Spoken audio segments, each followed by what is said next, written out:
crossing the void, beyond the wall of worlds, and along the arc of time, dwell those not of our place or age.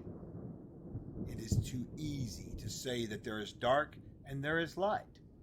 It is too easy to say that there are two sides to every coin. The reality is far worse, for law flirts with tyranny. Chaos invites freedom. Evil consumes all it knows. Good accepts suffering. And those in the middle, they are worse, for they know nothing but self. The Codex Infernum and the Codex Exaltum, two source books that bring in-depth knowledge about beings of all dispositions, from the farthest reaches of the heavens to the darkest depths of wretchedness. Both of these titles come with new, full-color art, new creatures, new powers like possession, and a multitude of information providing lore, backgrounds, names, mechanics, stats, and much more. These incredible tomes are filled with demons and angels, devils and celestials, unleashing the powers of good and evil, law and chaos on your table. The Codices Infernum and Exaltum, bringing creatures hallowed and profane into your adventures. Pledge and share today.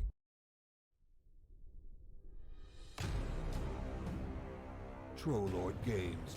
Join the fray.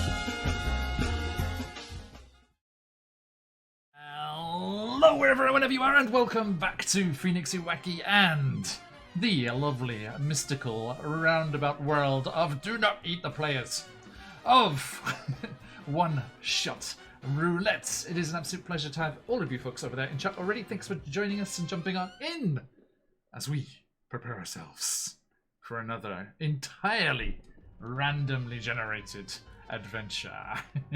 We are lucky to be joined by some fabulous people right here. One of them disappearing into the forest. Come back, Bjorn. I mean, not Bjorn. I've just noticed my camera's all dirty and I'm trying to fix it, but I cannot. You're just gonna deal with it today. You're all good. You're all good. We are very, very fortunate today to be joined by some visitors, not only to the channel but to this fair isle of ours. I just realised, I think this might be the first ever stream where every player has been in Japan. Yes, we did it. That's wild. We did it. Okay, so thank you everybody for joining us over in this part of the world. And Two for those of you Japanese. not thanks for tuning in. Wait.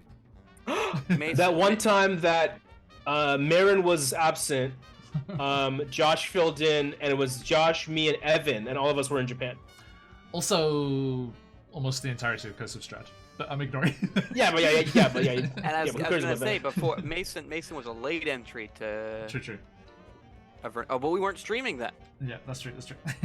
Okay, anyway, everyone, yes, it is a fully Japan-based cast today, with some very special guests. A huge welcome to our friends. Welcome back. Joined us for the character generation on Thursday, but very good to see them again. Please, everyone, welcome the lovely folks from Tabletop Worms. Yay!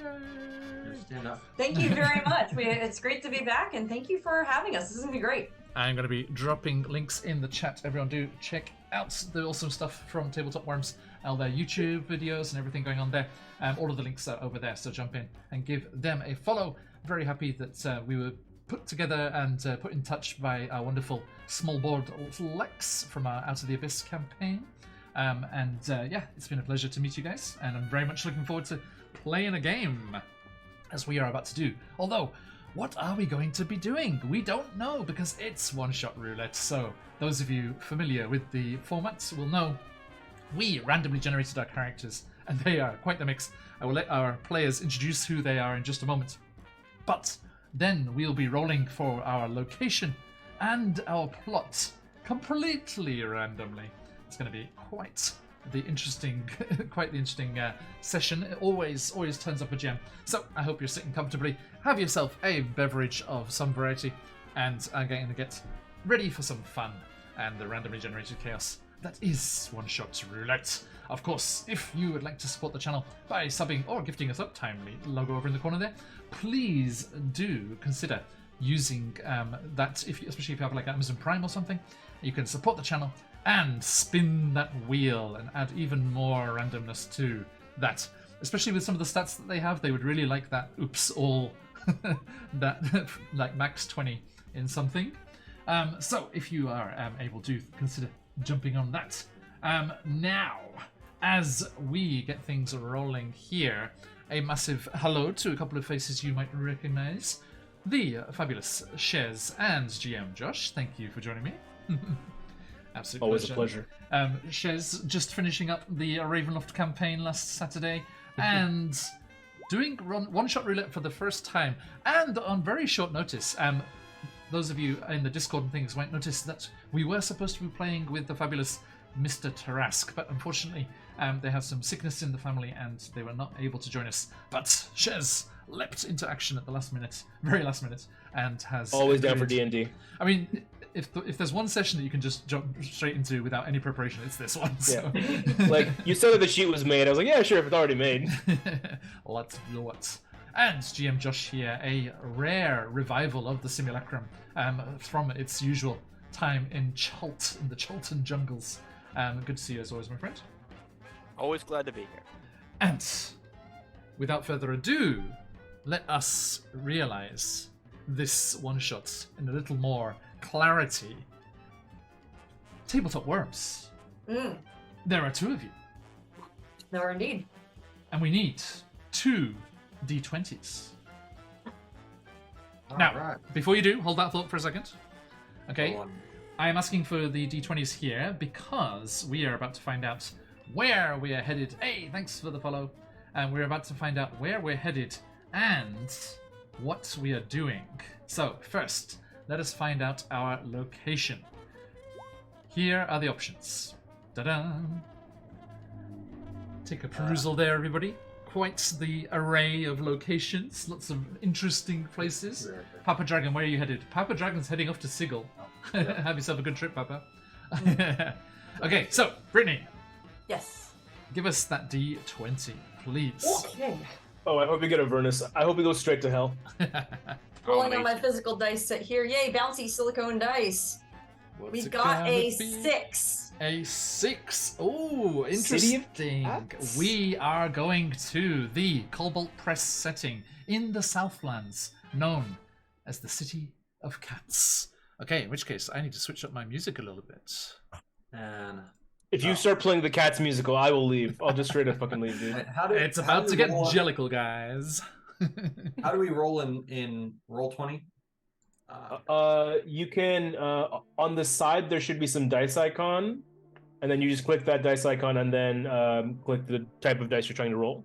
Okay, and that way it's like for everybody to see. Yeah. There you go. That's Chris's roll. 6. So 2 6s. Okay, we got a 6 there for the second one. Okay, thank you.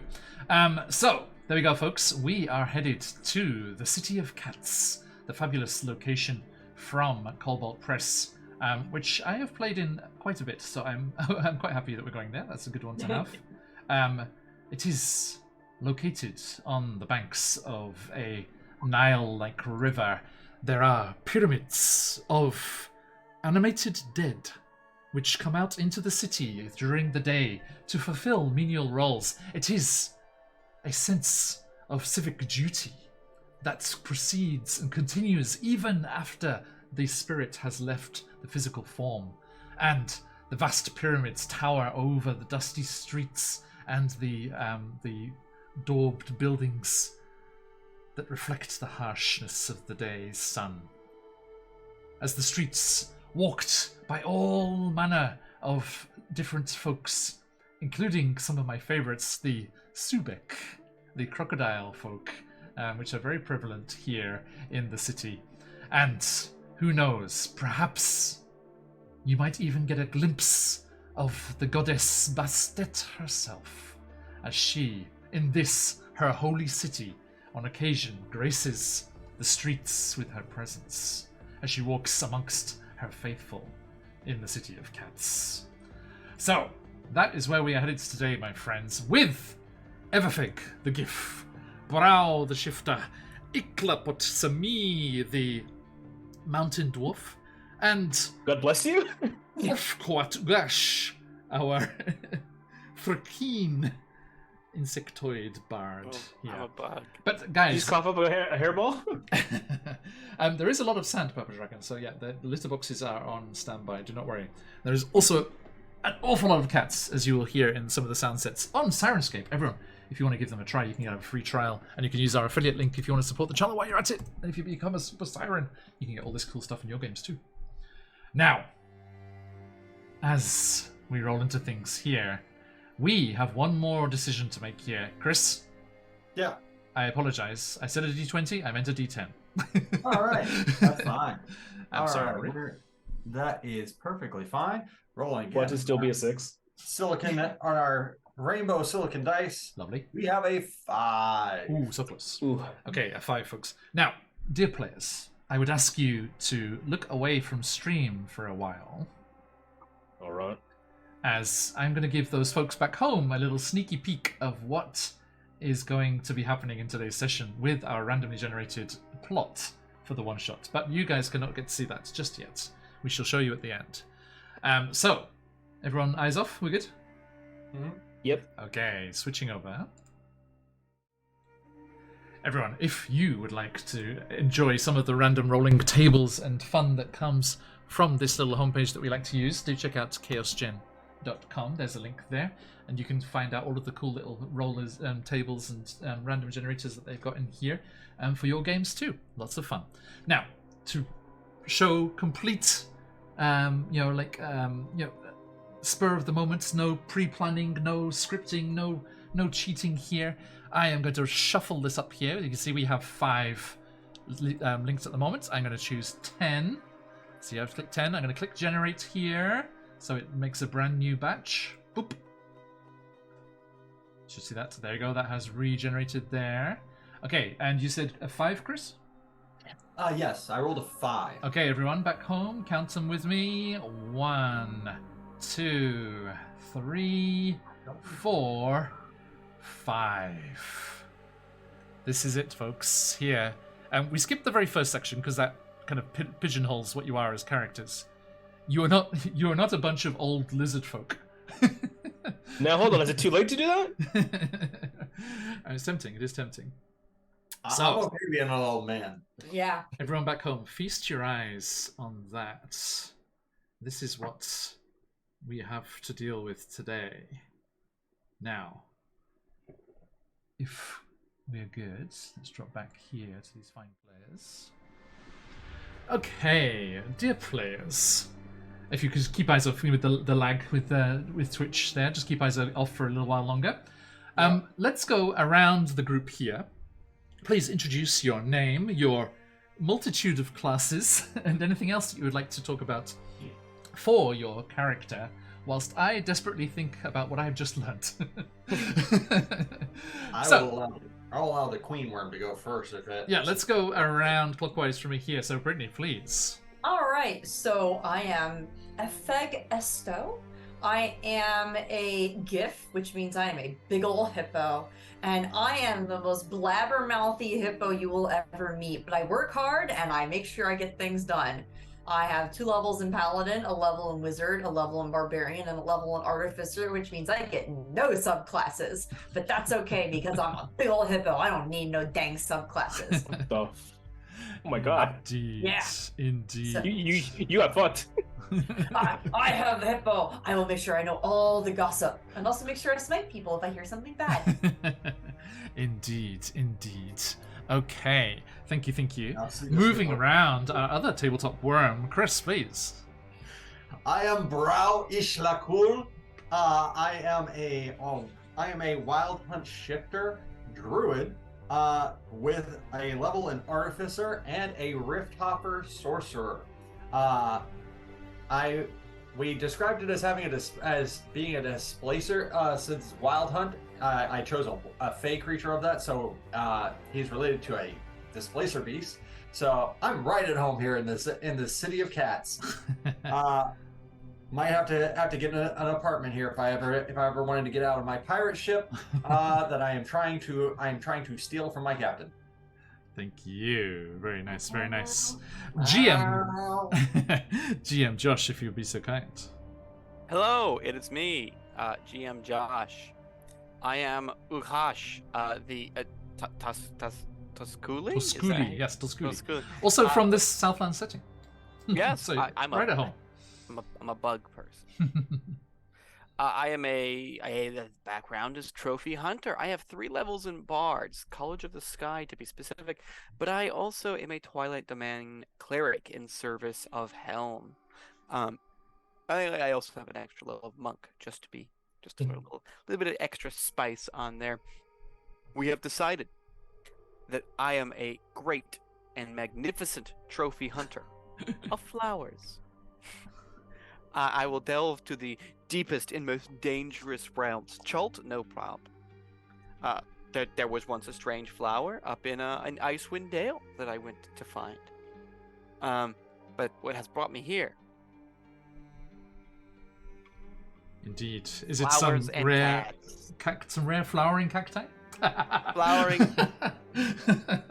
Cacti. Fast work. Cat's tie. No, doesn't work. Interesting. Thank you. City of Cats. Very, very prevalent there. Thank you very much. Last but not least, by any measure, you care to employ Shiz Lens. Well, I'm Iklapot Kimi. I'm just a old mountain dwarf out for a little bit of adventure in the land of cats. I'm a level 4 Path of the Booming Magnificence Barbarian. So I'm a bit of a boomer, you could say. And I'm a level 1 Order Domain Cleric. Because, I like things to be a little bit law and orderly, unlike the kids today. I can't do it. Too hard. It's too hard. Oh, you have to. You got to keep this up. Please. Shiz. Come on.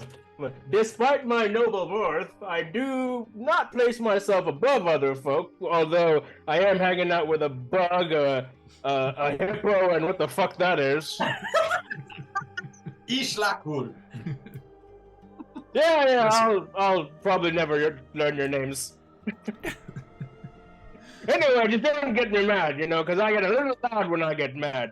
It's the whole booming thing. That's good for an intro, right? We will. Yeah, that's good. Thank you. Yeah. Stay off your lawn as much as we can. What lawn? Don't even. Right. He slaps you. You keep my lawn's name out of your fucking mouth, boy. Wow. Okay. Thank you very, very much. I am as ready as I will ever be. So, let us jump into this as we start today's one-shot roulette.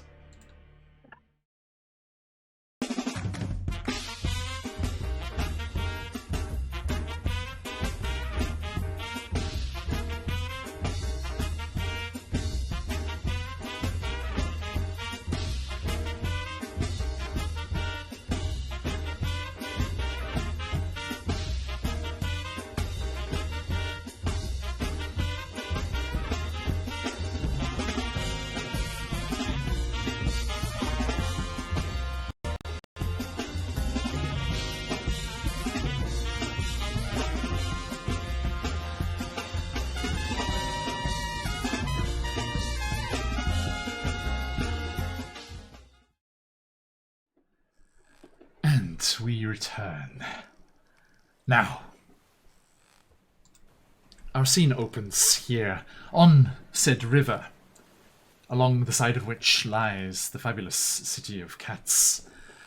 The mast of your modest riverboat stretching up to a blue, vast sky, the triangular white sail snapping as it fills with the wind, and the 4 of you and a small female gnome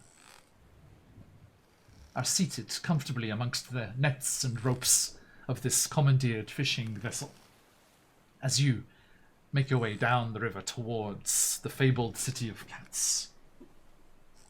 The gnome is one Eliwick Tan, a member of the distinguished Tan family that likes to discover what they refer to as fated ones, those heroes that are destined to be in the right place at the right time. Although, of course, they have their free will to do as they will when they are there. Now, Eliwick is sitting on a large pile of coiled rope, her little gnomish feet kicking, still too short to reach the deck. And she looks over at you. Picture the girl in Sugar Rush. Basically. Or if you play Magic the Gathering, picture Eliwick herself, because she's a planeswalker from Magic the Gathering. Isn't she also a bard? She's also in Wild Beyond the Witchlight. Mm-hmm. Although we have co-opted her into a more wacky-verse spanning legacy of a family, which folks will know. She is looking about, grinning, enjoying the scenery, and almost yelps a little bit in glee as you round some of the undulating dunes and you get your first glimpse of the curtain wall which kind of seals off the harbour, and beyond it the large pyramids of the city of cats peeking up over the edge of that settlement. And she's like, "Ha! We're there! Okay, so are you all understood? I understand. Everyone's in agreement? I have no idea what you're talking about. Okay, I'll say it again. Get the hell This out. This is the great and powerful Staff of Thorns. Can I have it? No, it is destined for Offlcoat. Offlcoat? Offlcoat. Mr. Ugash, here you are. Oh gosh, yes. Now, remember, it is vitally important that you take this into the interior of the City of Cats, but you must not be found by any of the priesthood or anything, for it is a vile and evil, unholy staff that is most reviled by the Bastetti religion and all of those that roam the streets of this great city. But at the same time, this city is the only place where there is the chance to get rid of it. Do you want us to like toss it in a volcano or something? Oh, no. It's even better. You can sell it. All right. Oh, you can sell it. That means we could make money. Absolutely. Yes, which is good because I have none. You kids there are all about money. I'm all about a boat. I am always about money. Have you tried just already having money? Have you tried just coming from a long line of people who have money? Yes, I am one of them. Yes, Everfeg is also another noble. A fellow noble, I see. Yes, I'm always a noble. he likes to treat you better for some reason. Well, I can ask you this. If you have money, then can you buy me a boat? If you can buy me a boat, then I'm all for it. If not, let's sell it to make some money. Always looking for handouts. Millennials. We might see if a dwarf can float. I know I cannot float. But you Yeah, but you can run underwater. can do that adorable That's paddling just thing. Is there a place we have to sell it? Yes, I would ask that you make your way into the interior of the merchant district of the City of Cats, and you can find the the local people there. And there is one particular fellow, one of the Subeks of the city, Now, he mustn't know what he's buying because he's very devout himself. He has a little rooftop shrine to Bast. His location is built in a prime spot to see the main pyramid. Who had the boomer emote? That's amazing. That's so good. So we're trying. I have to clarify, I'm 32, despite how old I look. Add 4, hi. Yeah. No, me in real life, I mean. Uh, Yeah. Iglepot's like 25. He just looks old. Okay, so let me. so we're trying to desecrate this guy's shrine in his house as well. No, just sell this to him. He's a businessman. He likes collecting interesting things, and you should go to the Wharf District, and there you can meet with him. His name is Abdrin al-Rashir. Al-Rashir. Abdrin al-Rashir. Yes. Abdurino Rashir. It's a very safe location. The whole area is patrolled by his private militia, and yes. Oh, he must have lots of strength and money and power. Do you think they'll just take us to him? Do you think they'll just like... No. But Okay. it's good that at his riad in the city, he often has very grand and illustrious, lavish parties. So if you can get yourself invited and get in there, then you'll be able to meet him. That should not be a problem. I am great at getting into parties. That is good. Good. I'm a well-known and accomplished musician. Breaks out the longhorn. And I'm well known by people that don't want to know. Anyway, so we're selling some. As long as we're in high society, I'll fit in. And as long as we're in low society, I'll fit in just fine.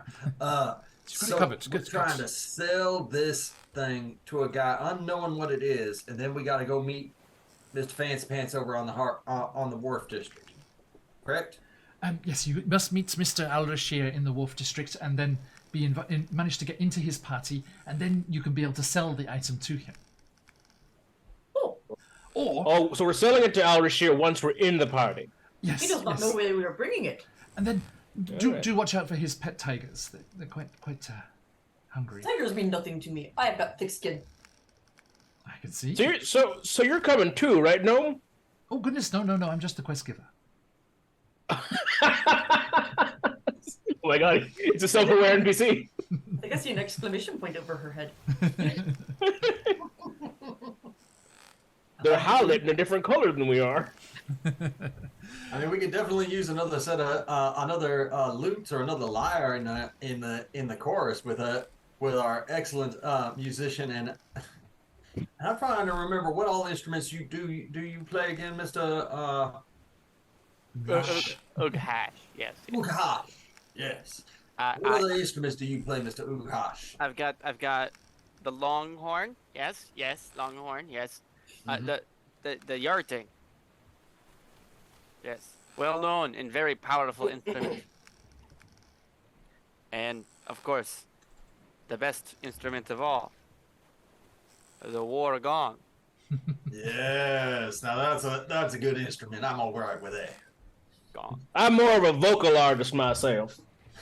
Exactly. With you and him, if we had your lute, Miss Illywick, correct? Am I pronouncing that right? Yes, that's right. Yes. I think we would make a fabulous band, and I'm certain that this fine. I am a lady. You see, This fine. Mr. Ughash just started playing. Miss Esto would do a fabulous job with dancing in time to it. I would be doing the drums. I smack my belly like a sumo wrestler. I will make you hurt. Right. Well, We just go into the chorus. yeah, right. It is up to you how to find your way in. There are lots of places for you to lie low until the evening and prepare yourselves to get into the party. The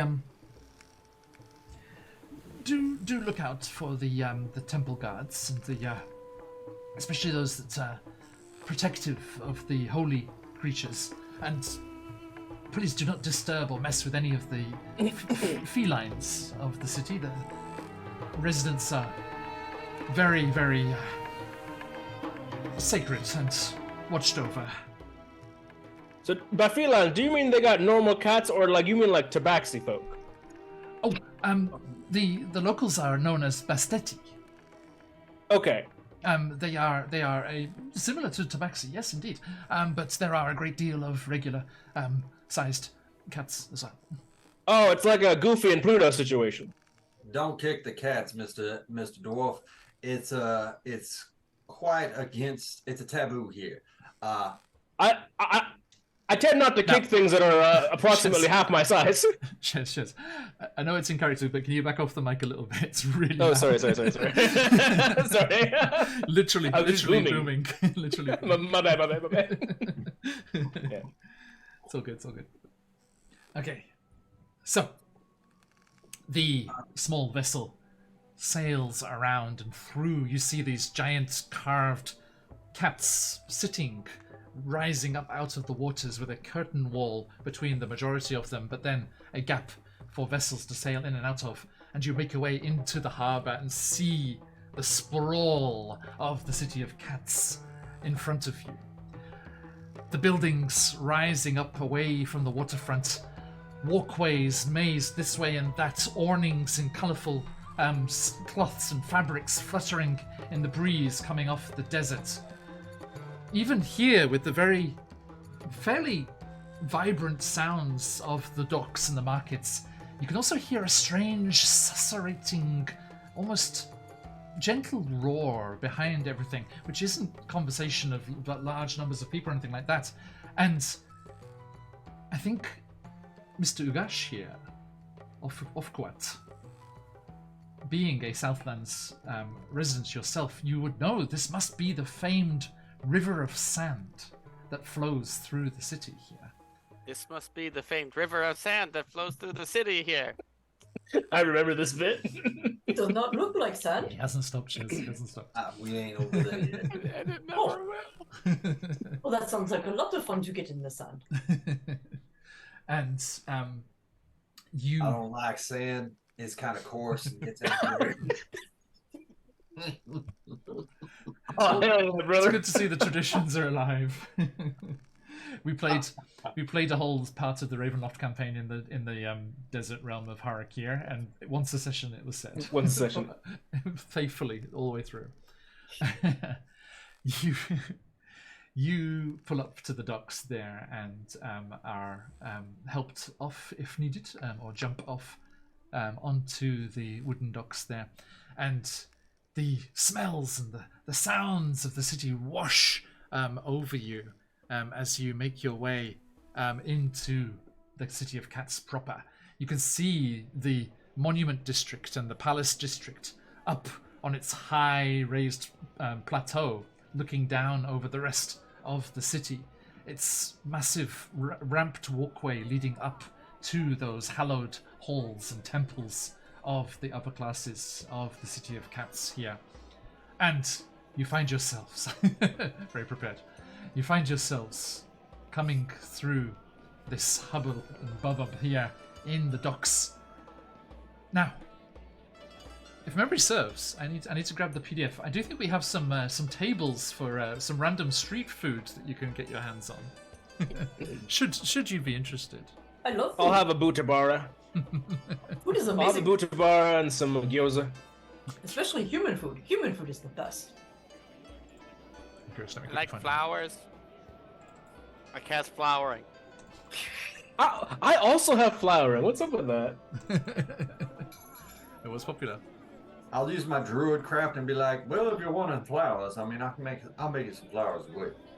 We do a whole side quest about flowers instead of this whole thing that you've made for us, John. Oh, I was completely intending on selling the Staff of Thorn for flowers. 100%. That was the plan.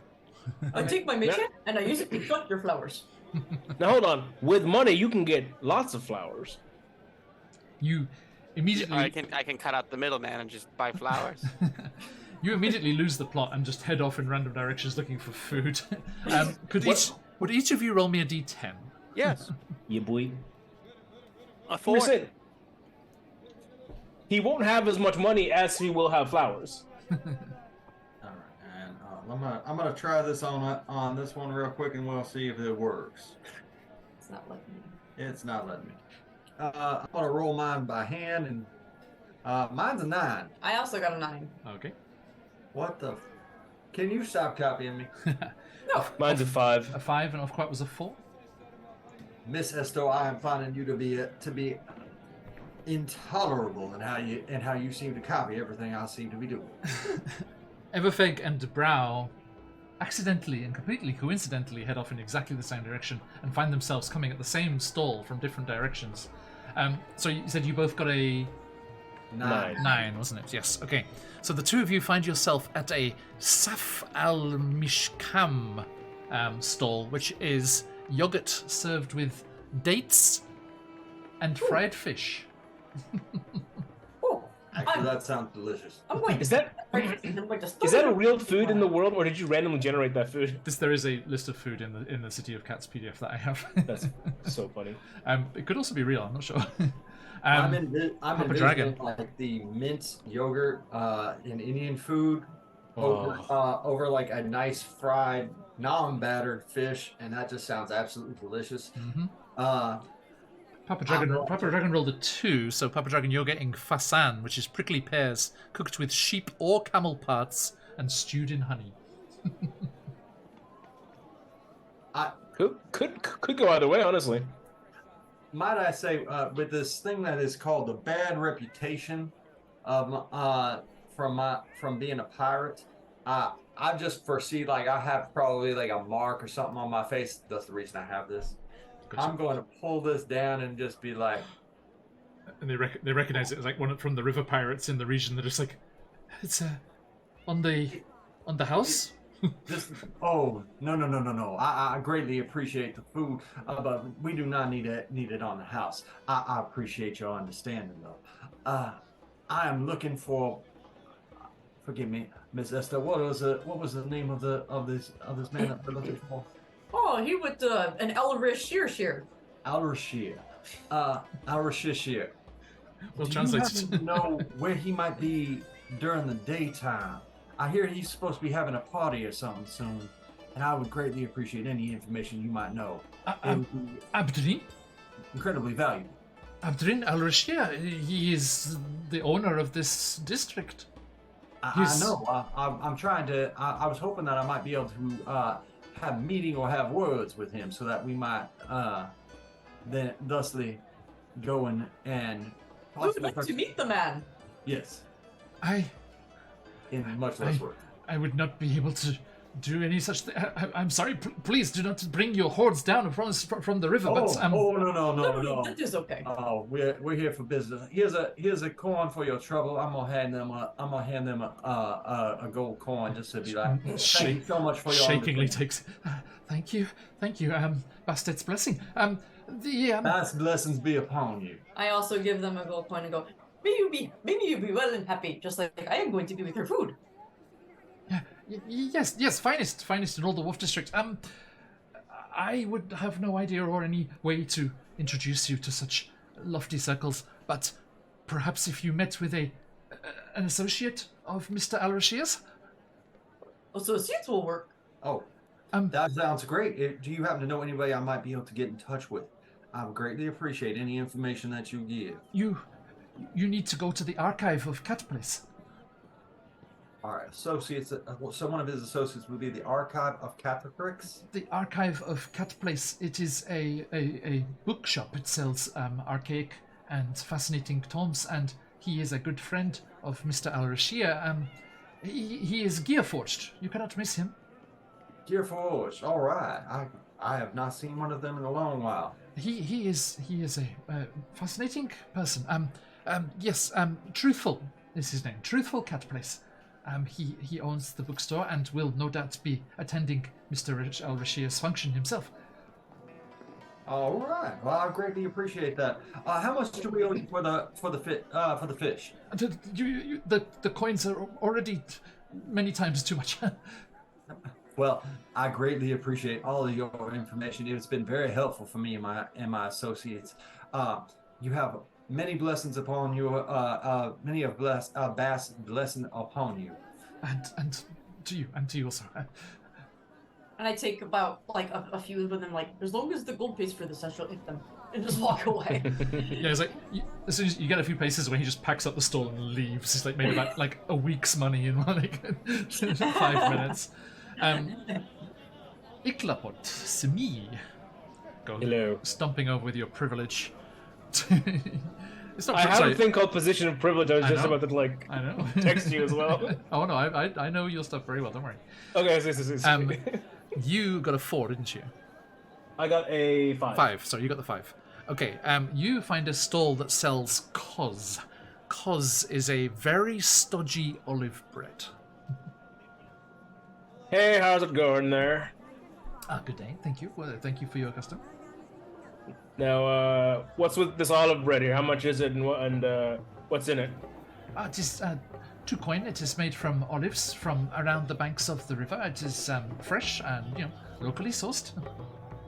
I don't have the small 2 coins. Can I just give you 1 gold? Of course. Yes. And along with this olive bread, I was wondering if you could just do me a favor and make every effort to accommodate me and avoid my displeasure with other people and treat me as a member of the same social sphere. I would not dare even think that I could be on the same sphere. But Oh, well, could you take me to someone who is on the same social sphere? you would need to visit the riad of Mr. Al-Rashir. Yes, I'd love to meet Mr. Al-Rashir. He has an event this evening. They usually begin as the sun nears the monument district and the pyramids and monuments are thrown into beautiful silhouette against the the setting I sun. can't wait to see that, son. Listen, how do I secure an invite to this event? Oh. Not like a general invite, like like a VIP. I'm sure a figure of your standing and the circles you move in will be able to acquire the necessary. I would not know. I'm just a mere cause seller. I do not know, sir. No, I do appreciate you, and this is good cause, man. I haven't had cause this good since I was in the other Southlands. The further Southlands. So much appreciated. Thank you so much. Hey, why don't you point me to the highest birth guy you know, and then he'll point me to the highest birth guy he knows, and I'll just follow the chain until I get to Al-Rashir.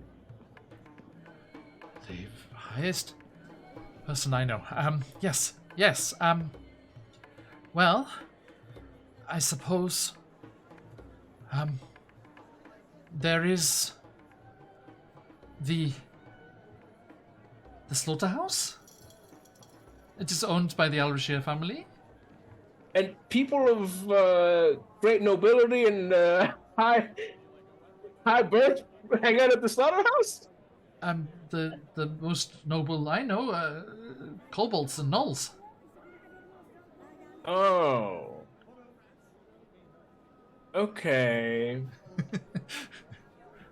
Do you think there's like a social club that I could go to that, that like maybe is of a higher birth than kobolds and gnolls? Oh. Not to say anything wrong with that. A social scene. Yes. Yeah, I'm kind of hip with the youth. I like socials. He kind of gathers in close. He's like, you are looking for the House of Arak. Sure. Yes, it is a gambling den and a purveyor of the Arak aniseed spirit. Most potent, most delicious, and great fortunes and great contacts can be made in one. Ooh, 2 things that I lack. Can you just point me to the way of this scene? And yeah, he describes a route, almost kind of winding through the various wharf areas and warehouses and things that populate this area. And he tells you where to go. Meanwhile, of course, Ugash has approached Yes. a stand that sells calf in the non-Star Wars meaning. It's not coffee. A baby cow? No, calf. CHAF is a very, very spicy lentil soup served in tiny clay pots. Oh, thank you. Yes. Please go easy. Oh, It is okay. very potent. Flour it. Then eat. You floured the soup? Yes. Good job. Okay. What kind of flowers do lentil plants bloom? I'm not sure. Let me look that Google up. it. I'm curious. It can be any object. I know, but I just thought the magic might, awaken the latent flowering potential of this soup. Lentil plants do have flowers. They're like tiny. Right? Just They're cute though. disgusting, shitness clapping. Oh, there you go. Nice. So these little white flowers start to bloom and like bob around on the surface. Now, of course, are you also looking for context and information, or just here to get some food? Oh, what? I am hunting the. That's my Waku voice. Yes. That's my I'm hunting the most magnificent flower in the city. It's me. Where can I find? There are many stalls in the markets of the various parts of the city here. The Grand Souk or the Endless Bazaar. They have some beautiful flower stalls. Of course, up in the Monument District, with the temples and palaces have their own gardens. But He breaks out a very convoluted and esoteric tool, the function of which can ne'er be understood, and says, "Do you think I would carry this? Were I looking for simple stall flowers? I need the best flower in the city." Yeah, quit stalling. It's like a random guy behind you. It's totally. But the stall is all I have. I'm sorry. I'm sorry, minstrel. It is not something I know. It is not my area of expertise. The most Perhaps magnificent garden? my humble abode has nothing so grand. I can see this. Yes. But where in the city has the most magnificent garden? The places I already told you. Now, please move Oh. on. There's a line. Then I shall have a second serving. Are you sure? It is quite potent. I am a bug. I can handle it. Certainly, yes, you are. What if it was just a regular sized bug, you guys? So he takes it. like Jiminy Cricket. Jiminy Cricket thing going on here. Yeah. He takes it, and I remind you that he cannot express anger without lashing out at something, and he just throws it on the ground and walks away. Just like Andy Samberg. Oh, thank you. Hey. How much was that? One of the inquisitive cats. One of the inquisitive cats that is all around this area. That one looking over your shoulder right there actually. Goes over and sniffs at the spilt contents of this small clay pot, and a little blip comes out inquisitively, and then it starts yowling and screeching as the spice hits its delicate little cat's tongue, Nikojita, if you will, and the surrounding market explodes in cries of outrage. You did the one thing you weren't supposed to do. And he's like, he fed that spicy soup to the poor cat. Yeah, get him. Yes, and a bunch of of course you go dashing over. You see Iklapot's Everfegen Brow, which sounds like a lawyer's firm, over. We are. Over another stand talking. Everfeg Brow, with that very generous donation that you made to your stallholder, he sees the angry mob that's quickly growing behind your member of your group here, and he's like, "You cannot stay here. You've got to go. Please, We've got to go. Me? Oh, Why? take this. Your friend has incurred the anger of the mob."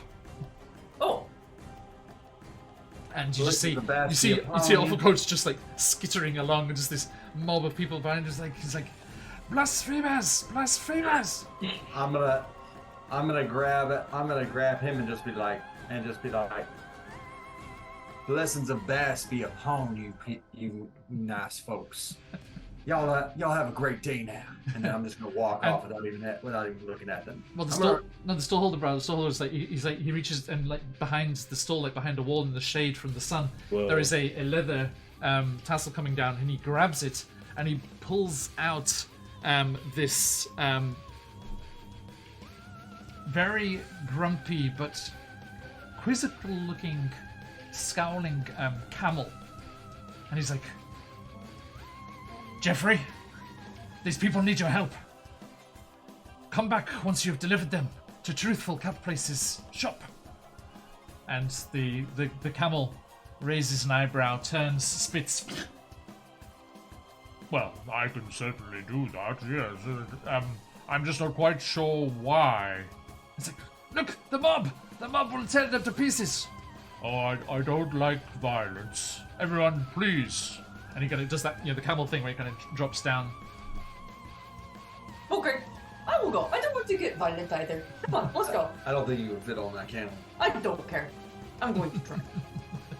Please don't. I don't want to break the camel's back. I ignore him and try and get on the camel. Oh God. Master Dwarf, if you wouldn't mind getting on the camel. And Am I there? Am I near them? Yeah, everyone was. Oh, okay. It's Yeah, just- we have like kind a- of collected It's like a food everybody. court in the market. Yeah. Okay. I'm gonna grab Well, the so- bug and put him up on there and just kind of run interference. Do I I'll need- get on Elfeg? Everfeg? Have a How do I fag? say your name? Perfect, yeah. Yeah, Have yeah. a fag. I'll get on Everfeg, and then she'll get on the camera, and then we'll be sort of like this 8-legged Sleipnir situation. So I just bend down and pick you up and put you on my shoulders like a kid. fit on one shoulder. There are perks to being a dwarf. I said you probably fit on one shoulder. Yeah, I'm like man spreading so hard just to get my legs around her head. I am thinking Master Blaster type thing from Mad Max and Thunderdome. Okay, Yeah. so Offquat and Brow, you're running alongside this inquisitive mount. Sure. Okay, I was gonna grab off quotes because you said that one of the kindly gentlemen that we favored gave us information. I'm gonna grab him and try and put him behind that camel and just be like, "Let's go."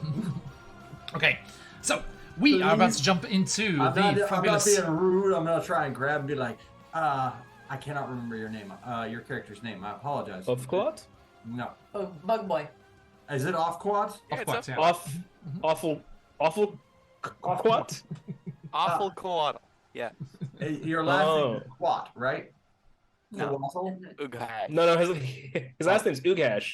Ugash, Mr. Ugash, let's go. Well, I've got a camel for you, Mr. Ugash. Let's go. Blessings be upon y'all people. You have yourselves a wonderful day. Do I need to Okay. roll an intimidation check against against that? The Horde. The mob are chasing you, and there's too many of them, and they're very incensed by the poor treatment of this poor cat. So they are coming after you. Now we are going to jump into the modified chase rules of one Matthew Perkins. If anyone would like to check out that awesome YouTube channel as well, you should do that. Please tell me, what is a skill of yours that you like to use here? And we will see how you fare. And if you manage to get enough successes to escape from this mob before too many failures. I can use persuasion. Persuasion? Okay. Everfik, the first thing, as you leap up onto this inquisitive mount here, the camel turns, is like, Just why should I do this? I don't understand. Oh, so I'm talking to the camel? Yes. If you move along, then you'll be able to get much water and much food. I promise I'll be sure to give you much. And I kind of pet him on the hump. Okay. Now, everyone makes a roll here. Now, first, I make a roll to see how our pursuers are. They're shouting out, "Stay there, camel! Leave them to us!" And they try to persuade the camel. That is a 2 on the dice. So, with a DC of 2, can everyone please make me a persuasion check? Oh, my persuasion's -1, dude. Well, man. Yeah, I can roll yours here in a sec. So that first one is mine, I got a 5. That was close. and the second one is his. Okay, just give me the number. Sorry, I haven't got eyes on. 25 and Natural. 4. Thank you. My persuasion is How'd you go there, Josh? Natural 20. You can't see it. see it. Okay, thank you. So, with that, all of you chiming in and persuading our awakened camel friend here, he starts loping. He's like, "All right," and people are scattering out of the way, but that mob is still kind of charging along behind you. Brow, what is something that you would like to try and use here? and it's a skill, correct? I can't Indeed. use any other abilities, right? Yeah, skills at the moment, please. Yeah. Okay.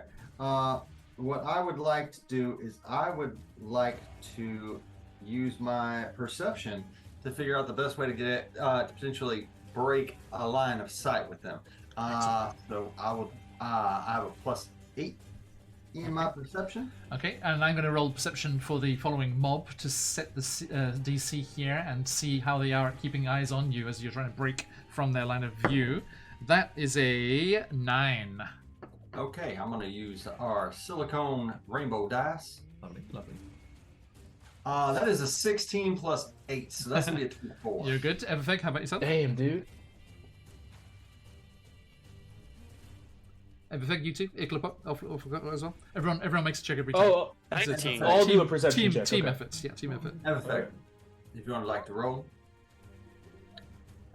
That was my perception roll that I rolled in chat. What is it? 5. Just got, yeah. Thank you. 5. Okay, that is. My a perception fail. was a 2. Oh dear.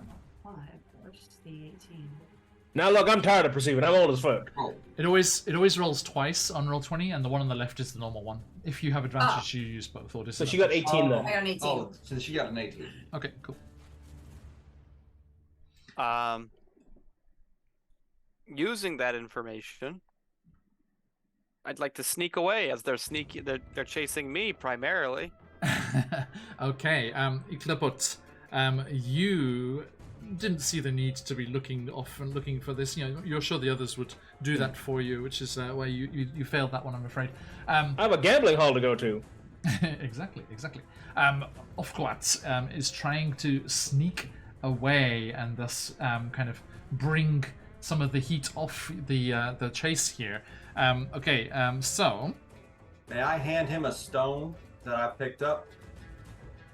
for what purpose? I'm gonna use my magical tinkering to put a message to meet us at the book hall. Nice. Yep, no problem. It's like you're passing notes in class with the rocks.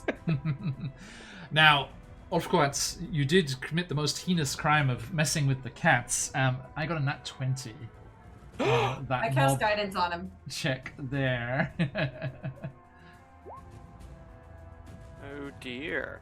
Oh dear, indeed. Strategy 40 roll, man. So give me a stealth, and the other three of you, please give me a deception. Deception. Deception or perception? Deception, please. Okay. Unfortunately, that is not one of my many skills. I rolled a 19. For a total of? I think it's So just 19. that's I think yeah, that's our total. Flat. Deception. Okay. Yeah, you have a +3. I sure do. I have a very good deception. I rolled a 9, Okay. Well, it's, so not a total of 9. it's not a nat 20, but it is a And dirt. I rolled an 8, so I'm not doing very well on deceiving people. I'm pretty honest. Nope. Okay. Noted. I cannot tell. I will honestly hurt you if you get in my face. Okay, so the three of you on our inquisitive camel here are shouting and trying to keep distraction away there. But Ulfquat does unfortunately still raise some suspicions there, and some of the people. But with that, it beats it actually, Ulfquat. So you do kind of get away from the others and get the message on the stone from Brow there to meet them at this bookshop of this truthful cat place. But the success there means the others don't notice that, and they are still heading for the other group of the three of you. So that was Ulfquat. Iklapot, what would you like to use?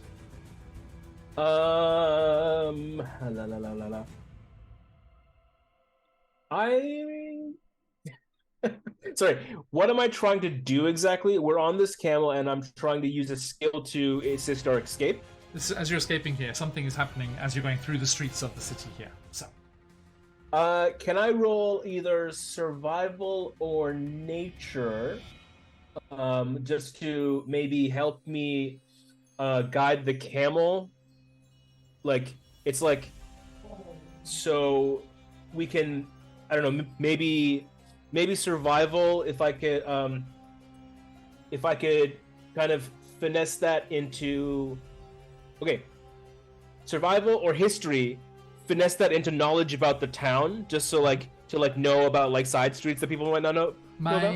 My inkling with survival there is that you look for a part of this wharf district where there is large parts of water, like in almost like canals and things through the streets here, which the camel could potentially leap, but the mob would have trouble with. Yeah. Sounds great. Yeah, I will roll that survival. Okay. Oh, that's a nat 1, brother. Oh no. I've not rolled above a 10 all game. Good start. Vivek, Brown, how about you? Did you screw me with this? Did you hack this character sheet for me, John? Not guilty. I rolled an 11 for what it's worth. Okay. That way. Go that way. There's so many cats over there. Just jump over the cats. You'll be fine. They won't trample the cats because they love them. Camel, it's been a while since I've been here. There's water around, right? So have we separated at this point or no? Ulfquat is separate. The three of you are together with the camel. So, Everfeg and Brow, what is your survival? Oh, my survival. That is going to be a 19. 21. Rolling that 20. Nice. What was the DC again? I'm sorry. A 5 that time. So, Can I see them from where I am? From your hiding place, yes. Yeah, I message it. Who are you messaging? Me or whoever's the most forward positioned on the camel. Probably me. That'd be it. Okay, I'm so behind the you're desk. using your latent hive mind to do that? Yeah, that's right. Message. Okay, Everfeg, you hear Ulfquat's voice in your mind, which you have heard before. It kind of sounds like the Baldur's Gate 3 narrator for some reason, you're not sure. Whoa. Is Ulfquat hot? Holy shit. I mean, look at the token. I think I heard something. Voice only. I think I heard. What did she say? What was the message, Ulfquat? Go over there. There's like an alley of cats that you can like jump over. Oh my god, do not. They won't trample the cats. Don't trample the alley of cats. You'll be fine. The mob can't get through the alley. We can jump over the cats, but the mob will be like, oh fuck, we gotta go around or something. So I turn around and I go, don't trample the cats, jump over them. Are you talking to me or are you talking to the camel? It's sort of like to all the people behind me. Like, it's like, don't trample the cats, jump over them. There's an alleyway. Did you hear that, Camel? Camel, did you catch that? Good, no problem. Yeah, right we go. There we go. Telephone. Dread, hello my friends. Dreaded GM coming in with the raiding party. Hey raiders, how you doing? Welcome in. We are playing one-shot roulette. Our band of randomly rolled adventurers here has ended up in the city of cats in the Cobalt Press setting of Southlands. They have to get rid of a unholy staff and keep it hidden from the priestess of Bastet here in the cat-focused city. But they inadvertently fed some very spicy food to a cat and are now being chased by a mob on a awakened camel. Welcome. It feels like you don't want us to finish this quest, John. Good to see you, my friend. Hope you had a fantastic session. And let's do Mr. quick Esto, shout-outs. do you mind if I ask where you have that staff? Where I have the stuff? Awfulquat has it. Yeah. Oh. Overcloud has it. Yeah. It's wrapped up on my back with a flower on it. Now, It's in his Awfulquat, bug butt. you go skittering off down one of the side alleyways and escape the notice of the mob as they were chasing you there. Everfeg, you steer your awakened camel, and he's like, "Are you sure this is the right alleyway to go? I'm not. I'm just curious as to why we're doing." But at your urging, he leaps over the cats and into the alleyway. Now, I'm so glad you chose to do this. In the City of Cats, there is a phenomenon known as cat slide alleys. These are alleyways which have certain teleportation qualities to them, and they randomly appear here and there throughout the city. So as you leap over into this alleyway, the air shimmers, almost like the hot sun reflected off a paved road, and the awakened camel, Everfeg, Brow, and Iklapot disappear into this cat slide alley, only to emerge from a completely different alley mouth a short distance away, a few blocks away in the Wharf District here, and a kind of rickety wooden bridge leading over a muddy, dirty-looking canal through this little kind of back street area here of these warehouses. You see Ofquat skittering up and over the bridge. Ofquat, they got ahead of you somehow. You're not quite sure how. Are we facing off what? You see him there, yes. Oh, see him. Okay, I was wondering if we're like facing each other or if we're like. Yeah, you've come out an alleyway, and the bridge he's on is coming down to meet where you are. And you can head off into, and our view kind of pans back, and we see all of the buildings and the mazes of alleyways and awnings down below. And we see over one side the mob kind of angrily searching and looking around, although about half of them have been distracted by the adorable cats. They're like, oh, look at them. And you guys are seen disappearing off down alleyways off the side there. And Can we grab Alpha Cloud on our way? Yeah, he's right beside you. Oh, sweet. Okay. So, as you escape this mob and make your way off into the anonymity of the crowds once more, you are reunited and headed towards... Well, I guess this would be a good point where we share information. Please do. So, Miss Esto, if you would be so kind, I would. Oh yes, we were told that we should go see someone called an Archive of Cat Place because this is all about cats. All them cats. They sell books. This person sells books. It's a bookshop, probably for wizards, which I am because I am wizard, and it is run by a Gearforged. A Gearforged that is friend of Mr. Al Rashir here. Is close friend and confidant of Al Rashir, and I feel like that might be a good place for you to go. Master Dwarf, I believe that might be a good contact for you, and your well-established high birth might help. I would like to meet the man. Yeah, all I got is a Knoll slaughterhouse and a gambling house. That's terrific. Yeah, apparently both have high-birthed individuals who may be able to connect us to Al Rashir. But let's try the actual person who knows Al Rashir first. I think the bookhouse might be a better one, though. Yeah. If you get a chance, I might be up for that gambling house. Oh, now you're talking my language. I think, I stand out like a sore camel. I should probably go back to the Wharf District. Oh, well, hold on. How close are we to the bookhouse? Oh, just a few streets over that way. Okay, all right, yeah. Well, we'll catch you later, Campbell. What takes you to a book place? Are you readers? Are you collectors? Do you have some sort of powerful artifact to sell? I am a reader. I like to read. I am a wizard. And I pull out my Wait. spellbook. I am. What was that last question you asked, Campbell?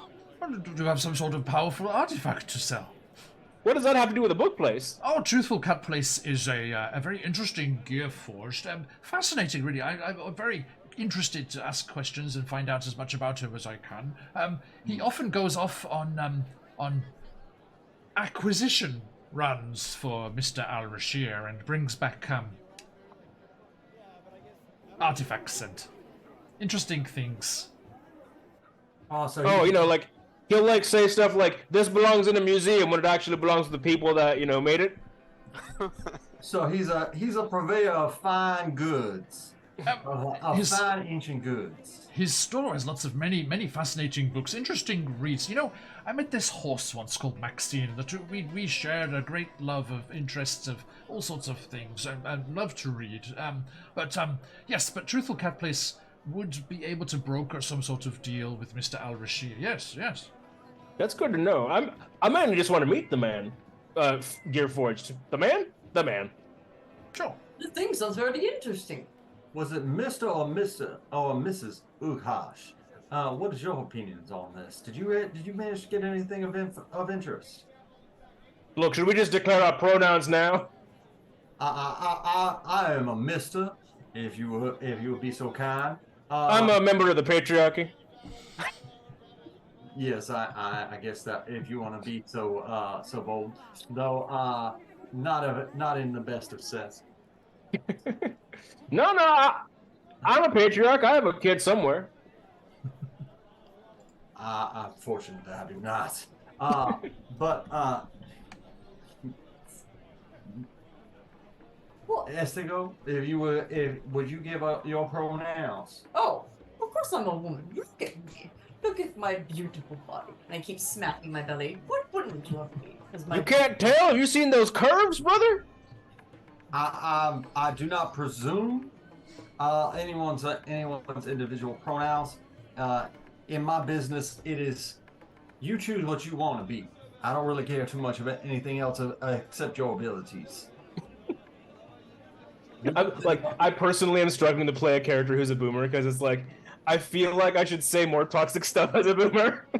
Feel free not to. yeah, I'm not going to, but like. The camel's like, oh, I always just like to ask. Thank you, camel. You're a pretty woke ass camel. Woke ass camel. Yeah. You'd have been a good camel. What a good camel. I wonder what my stallholder is up to. Never did learn his name. I should ask. Probably selling that stuff. Mr. See ya. Is Ukhash. I did not actually get your pronouns. Gender works differently in the insectoid world. However, I believe that the correct is Mr. I was just we've talked a couple of times, but I've never bothered to try and do that. But since we're trying to be in a more professional setting right now, I'm trying to be a little bit more genteel. Yes. It's appreciated. It's true. Yeah, I know. All the nobility are doing it now. Quiet now. Why now? Oh, it's because we got canceled before. Quiet now. Now that you say to be quiet, I don't want to be quiet anymore. Listen, I can read minds, but I cannot understand what he is saying. This is why I try and be more genteel. Y'all didn't understand these two whippersnappers that are just too fancy. They don't understand very well. I understand just fine. You are just a very strange little thing. Let us go to the book selling man. Yes, let's go to the book selling man. Maybe he has like some pressed flowers. Oh, that would be very nice. And some spells. Mr. Camel. So you're saying you do? Mr. Camel's gone now, sir. Yeah. He went home. Yeah. We were giving out our pronouns, and he said goodbye. He didn't care. He didn't give a shit about our pronouns, dude. He's not woke. He's not woke at all, man. No, he's not welcome here. He said, "Fuck your pronouns." You know what? He wanted to ask. He did. He did ask. However, he did not wait for mine. Yeah. Which was very rude. Pronouns. We took And too long. as I have now been offended, I have to lash out in just a moment. I'm gonna hand you a plate so you can throw it. Oh, I throw the plate. It's like one It's of like those one of those paper plates that comes on. rage rooms. You just smash them. Okay, so you follow the Inquisitive Camel's directions and make your way towards the Archive of Cat Place, this treasure dealer for Mr. Al-Rashir. Now, as you approach and are about to leave this kind of maze of alleyways and more discreet byways through the city, you see in the roadway where this truthful cat place's residence is, there are some armed priests talking with a few members of that mob from before, looking for you, on the alert, but unaware of your presence at the moment. So they know that they were looking for a big, beautiful hippo? Oh boy. Shit. That is going to be very crappy. What would you like to do? How would you like to get to Mr. Catplace's abode and avoid these foes here? Oh, Is there like a side entrance or like a? Do we have a map? I take Mage Hand and I pick up a rock and I throw it in a general direction, just far away from me. I have a better idea. Oh. Okay, so here's what you're gonna do. I'm gonna make an image of me. It's gonna run away, and you're gonna go, "Look, it's that bug man that fed the cat earlier," and then they'll run at him. I can do that. I create a silent image. Okay. Silent but moves, right? Yeah, I think let me just double check. Yeah, silent image can move. You just can't make it make sounds. Just silent. Okay. I scream at like the top of my lungs. What are you lazy people doing? Go get that man! And also, going on what you were saying before as well, can everyone just give me a quick perception check? Yeah. That's 10. Oh. What am I doing? I rolled a 4. Lord. 14. 14? I think it's an 8. Let me just double check. Yeah, it's an 8. Okay, Everfig. Yes. You had the perfectly good idea of throwing this rock, so you pick it up and hurl it, and you see that it strikes the edge of the building, which is the archive of Cat Place, and this seemingly solid-looking wall, as it gets struck by that stone you chucked, it kind of indents a little. Oh. And it looks like there might be a secret side entrance into the lair, which would be very useful after Ofquat's silent image has legged it down the other way. A wonderful series of ideas. Yeah. I look over and I go, follow me once the destruction is complete. Okay. How's that So- distraction going? Ofquat, is there any deception check or anything involved here? Any thing that I There can make? is a intelligence check. Let me check.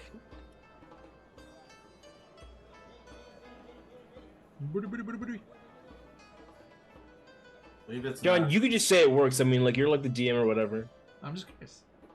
I believe it's your spellcasting. Is there anything I can have Shez roll?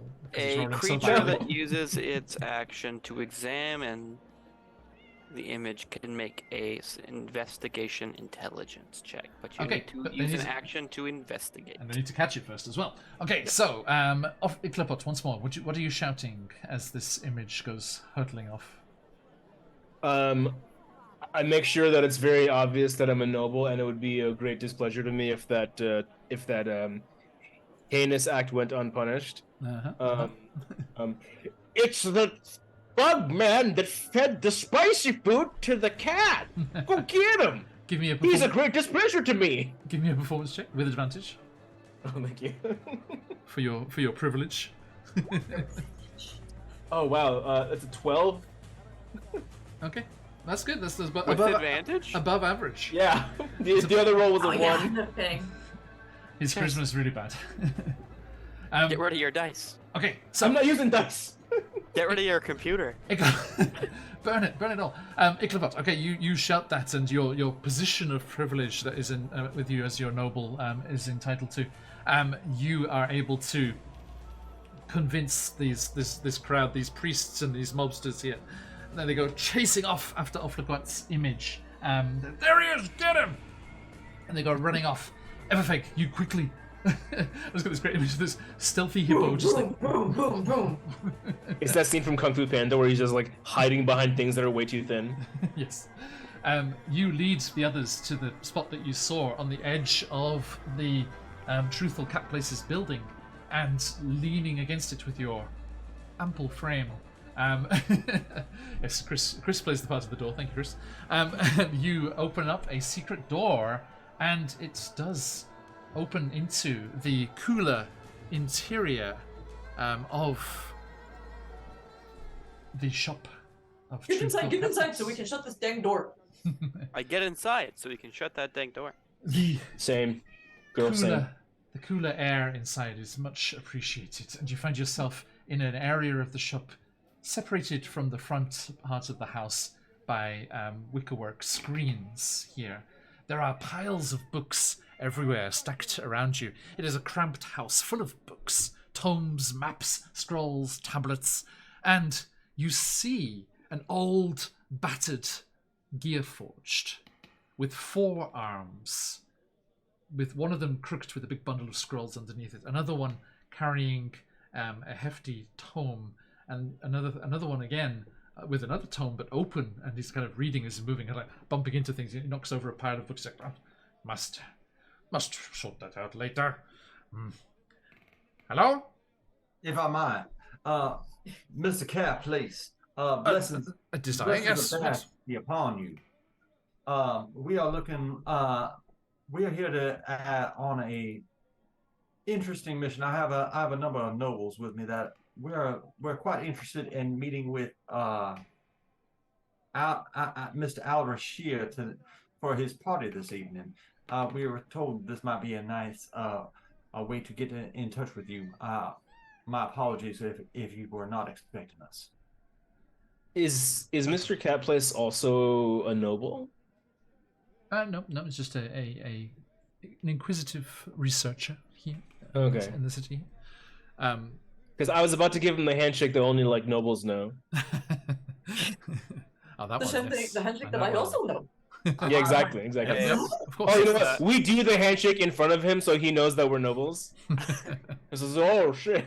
We are the nobles, smack belly. Are you guys? You've got eyes on stream, right? Let me get the stream eyes. Let me get eyes on stream. Here he Just is. give us a second. I have eyes on stream. I should put Yeah, I it thought we over, weren't supposed to be over on my stream. face. Oh, that was just while the story was up. Ah, It is back. Ooh, that's a cool ass gear forged. Hi, General Grievous. Yes, like big Egyptian gold Grievous. I love it. Indeed. Okay, this is Truthful Catplace.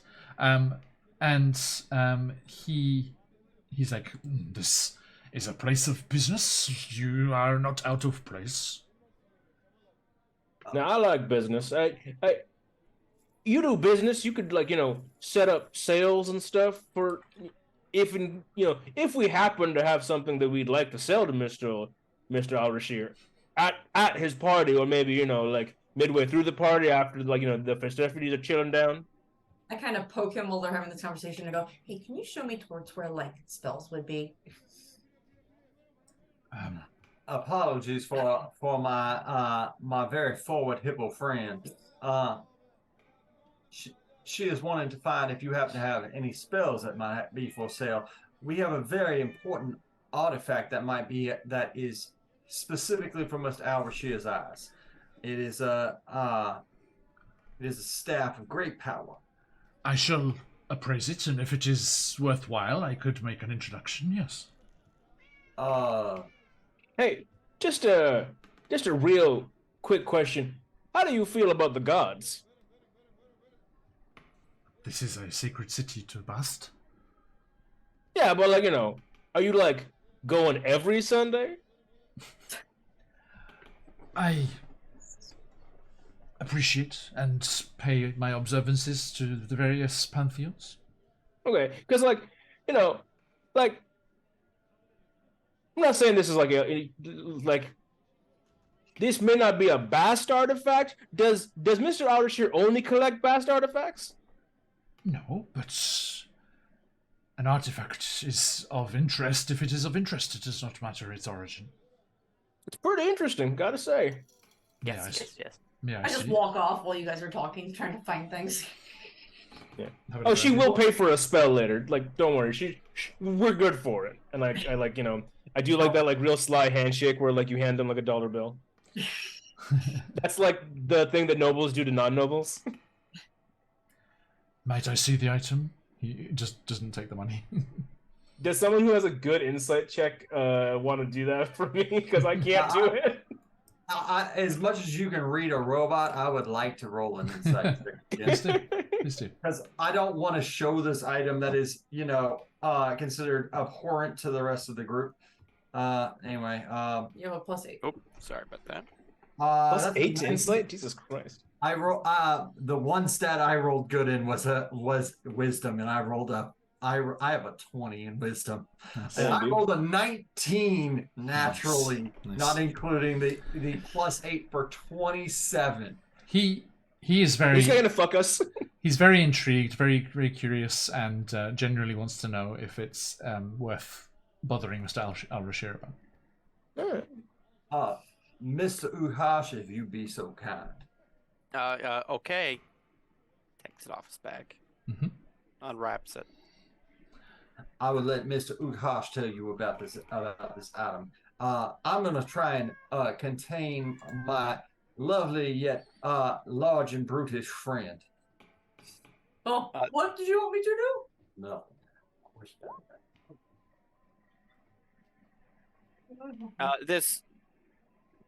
This wonderful item, the staff of roses flowering. And Truthful takes it in their arms and looks at it. Ah, yes, this is a staff of thorns, but it is these markings in particular which will be of interest to Mr. Al-Rashir. This item is dedicated to Set. Is that a good thing? Depends on your outlook. Mr. Al-Rashir will be very keen to get it that he might destroy the item in the name of Bast. Set is an evil god, one that Bast is opposed to. But if you are merely looking to sell and get rid of this item, Mr. Al-Rashir will pay as if it were a wondrous artifact of Bast herself. Just out of character, John, is it a wondrous artifact, or is it something better than a wondrous artifact? No, it's a powerful magical artifact of Set, and Bast is opposed to Set, so he wants, Al-Rashir would like it to turn over to her. All right, sweet, yeah. Okay. Hey, that sounds great. I don't really care what he does with the item after we sell it. We just, want to get the money for it. Right, well, the sun dips lower to the horizon, and behind the great pyramids of the Monument District, we should make our way towards Mr. Al-Rashir's Riyadh, if we are to catch him before the festivities become too distracting. Love the sound of that. Oh, by the way, the three of us will take our payment in money, and one of us will take our payment in flowers. Is that a thing you can do? Of course. Love it. Mr. Well, like good Al-Rashir flowers, though. is the Gotta be really good. Flowers. most powerful businessman in all of the district and has access to anything you would wish. So, like, he does ikebana on like the weekends or something.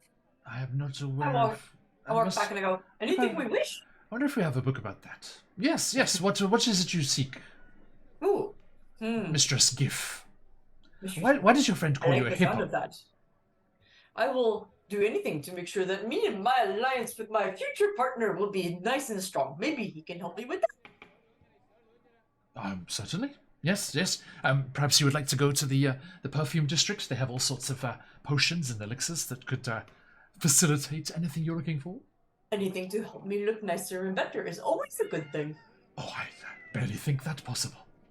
Out of character, did you mean future partner, like business partner, or like, are you trying to sleep with this guy? I meant like future like marriage partner with a different family kind I of do thing. want to see the offspring. Oh. I do want to see the offspring of a Subek and a GIF. It's like Come on, give me just one moment. Sorry. half. Well, because he's a crocodile man, and you're a hippo lady, right? Yeah. Yeah. It'd be interesting. Very interesting. Hmm. I'm trying to find a picture of Al Rashir, so I have it ready. Sweet. Bear with me. Okay.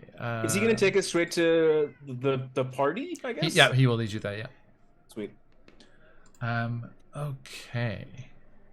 So, you leave the shop, and he kind of almost like absent-mindedly, like one of his arms like goes out behind him and locks up the door behind him as he's moving away, and he's kind of gesturing and like pointing and kind of showing you the sights of the city around as you step back out towards the bustling streets of the. Was it too late for Everfeg to buy like any spells or whatever? I Find mean, anything that was interesting. yeah, I had fun. it would be probably as part of the payment for the item. Okay, sweet. Yeah. Sweet.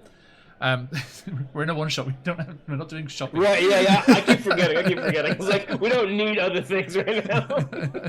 I'm in like Baldur's Gate 3 brain where I'm like trying to like collect every single piece of like scrap metal. That's me in Fallout. All the bottle caps must have all the bottle caps. Okay, where are you, Mr.? Oh, I found that. Here we are. Here's a better picture of Mr. Cat Place. Got the full deal there. You go. Sorry, Shaz, I covered you up as well. No worries. It's awesome. Look at that. Okay. There he is. Hold General All of his Grievous. glory. Those are Star Wars droid vibes. Right. Okay, so we are heading out with Mr. Cutplace towards the Riyadh. You make your way again.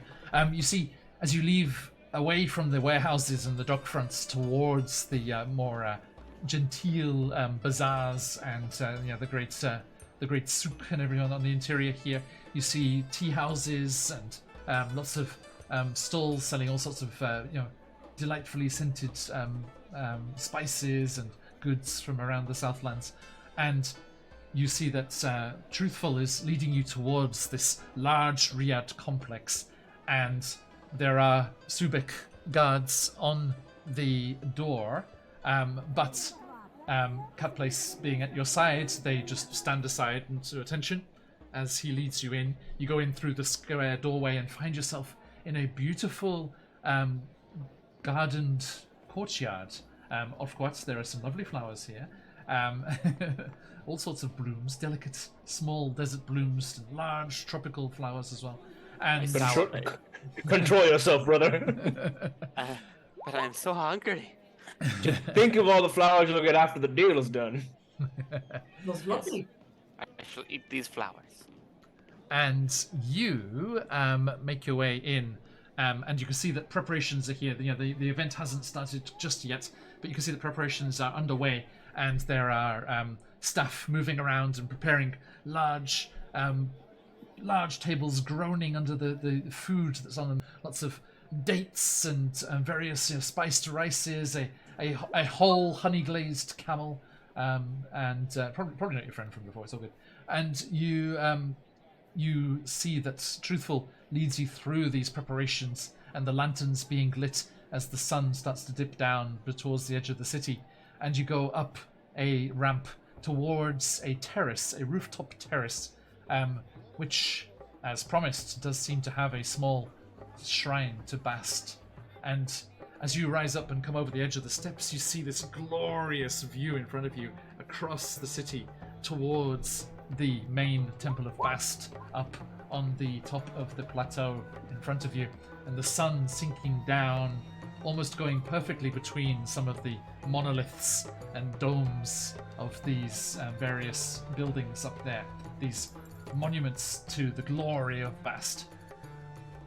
There is an awning set up with a large carpeted area of cushions and two very large tigers lolling about the place, and sat amongst them, giving them scritches, a large, gregarious-looking Subek. And Truthful calls out, "Ah, I have some people to see you, Abrin. And the Subek said, Cut place, my friend. A pleasure to see you as always. I wish I chose that voice for my character. That's a really good voice, John. Here is Mr. Al-Rashir.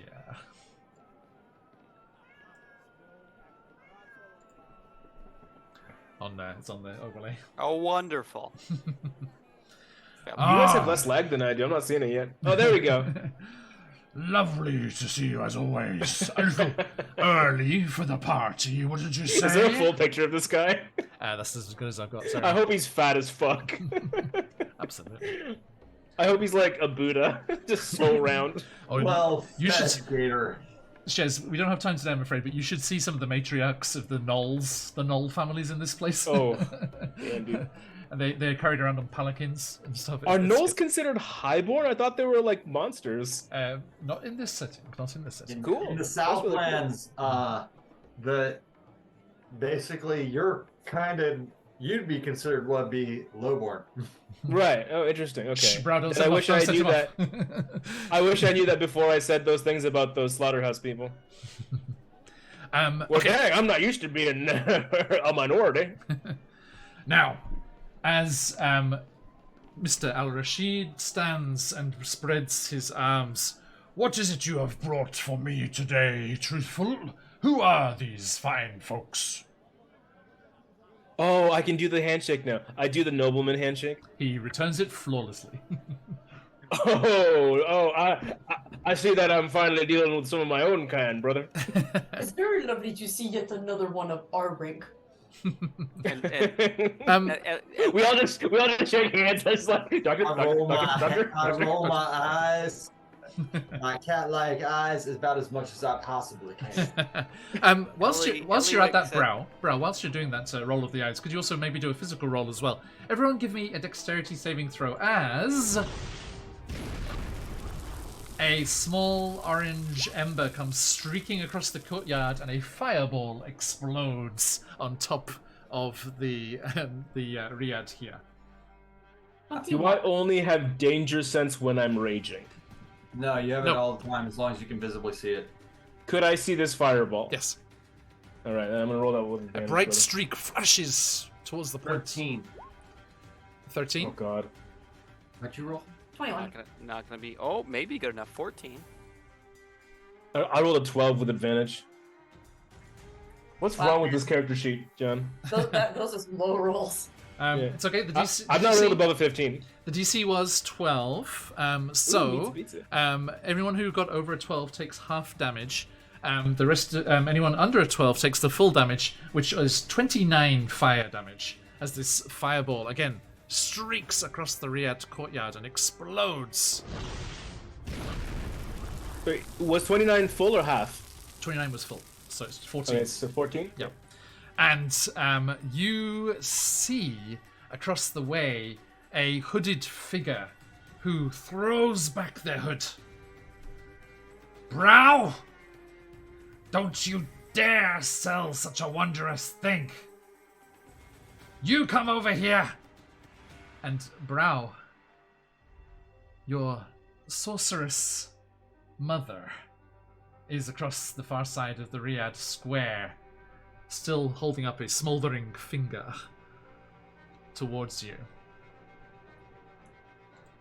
Now, Mr. Al-Rashir, I must say, this is shocking, and we have nothing to do with that woman specifically. As you can see... He's backing away the two massive tigers in front of him. He's just like, Guards! Guards! And Yeah, guards, get that lady specifically. Brow. Mr. Hourshit, I will handle this. This is a problem of my mother being quite disorderly. She must have had too much to drink. I will go and talk to her. By the way, here is Brow's mother. Yep. Ooh, damn, dude. She's a lot older than you think. Do not. So am I, brother, so am I. This changeling steps in, and she is accompanied by some local thugs, the snubbed, ignored kobolds of the slaughterhouse, who have Oh, hold on. stalking in through the gateway to the Riad on their terrifying mounts. Look at them here on the overlay here. This one comes with That's a cat. so cool. That's like some Final Fantasy 14 bullshit, and I love that. I'm hearing the Final Fantasy VII Chocobo music right now.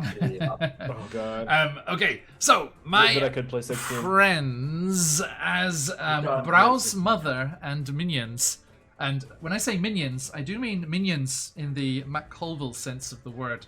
If you cause any damage to them, they will be destroyed. And if you cause more than their HP, any nearby ones will also be destroyed, as you can spill over into other ones there. As we will be using the minion rules here for this little combat that we're about to jump into. Would you all be so kind as to select your token and click on that initiative on your character sheet? With Brittany controlling 2 separate sets on this, how exactly would we do that? Just click one token, then select the character sheet, and then do the other. It's fine. I cannot click on the token. The tokens are not clickable, John? They just appear to be pictures. Oh, maybe. Hang on. I know what I need to do here. Let's see. Eclapot. There we go. You got yours now, Shazia? Yes, I do. Okay. Sorry, guys. I forgot to assign them to your character sheets. Off Roulette. There he is. That sound made me want to vomit. There you go, Josh. How do I do that? And Brow. Do Brow's first. Okay. You should have access round about. Where's Brow? Howdy. Brow, I see you. But why are you not here? There it is. Okay. There, you should have access for Brow now. How now, Brow? When my mother showed up, I just disappeared. I don't want to be dealing with it. Fair. Sorry, how do I do initiative again? Just select the token. Don't kill yourself. There you go. Select the token and then click initiative in your character sheet. It's at the top. Initiative on the character. Click. Okay, click that. You have to have your character, like the tokens character sheet opened up. Yeah. And then click initiative. Yes. Like that? Hell yeah. Yep, that worked. And Cool. then one for yourself as for Everfig. So you can't control 2 sheets in one roll 20. If the player has access to them, yeah. Well, I'm about to have 4 sheets. You are. Okay, 4 level 5 players. Let's see here. What are you laughing about? How'd that go? How'd that go for you there, Everfig? The big hippo is going first, at least among the player characters. So, is very quick on her tiny feet. Okay. So let's have a quick look here. All right.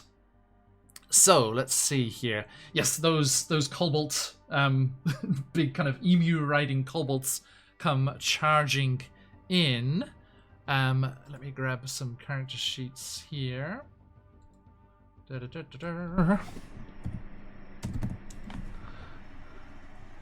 grab some general kobolds here.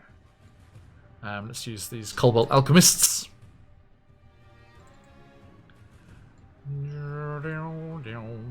There with this, folks. Just grab some tokens here. The problem is I can't pre-prepare tokens and things. It's alright. Let's see. Okay.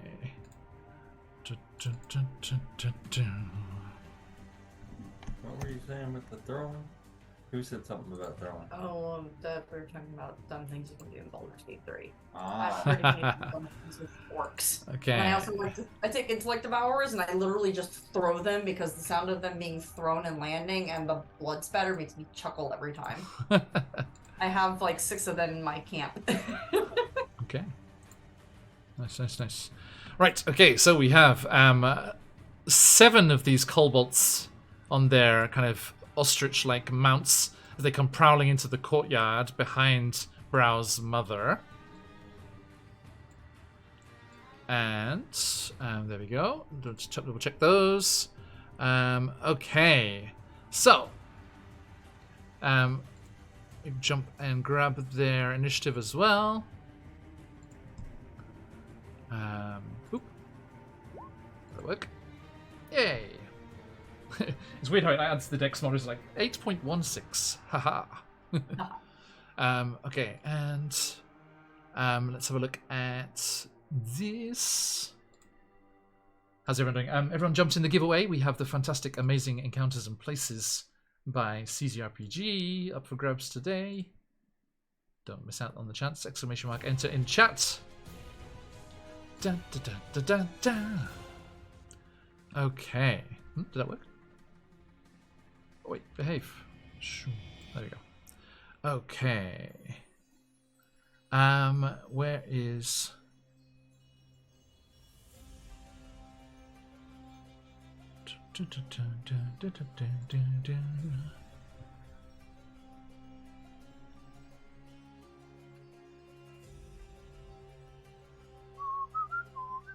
Okay, right, so let me grab one more thing.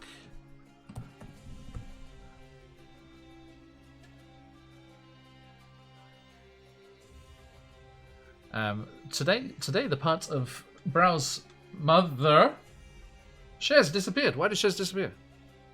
Oh no. No. Sorry, I didn't notice. Goodbye, Chefs. Apparently. He said he was going to be playing 4 characters. The power was too much for him. It's like, no. Yeah. Emergency, full zoom. What is happening? Yeah, that'll work.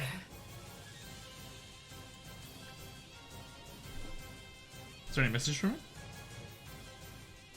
I don't think I have Shez on anything.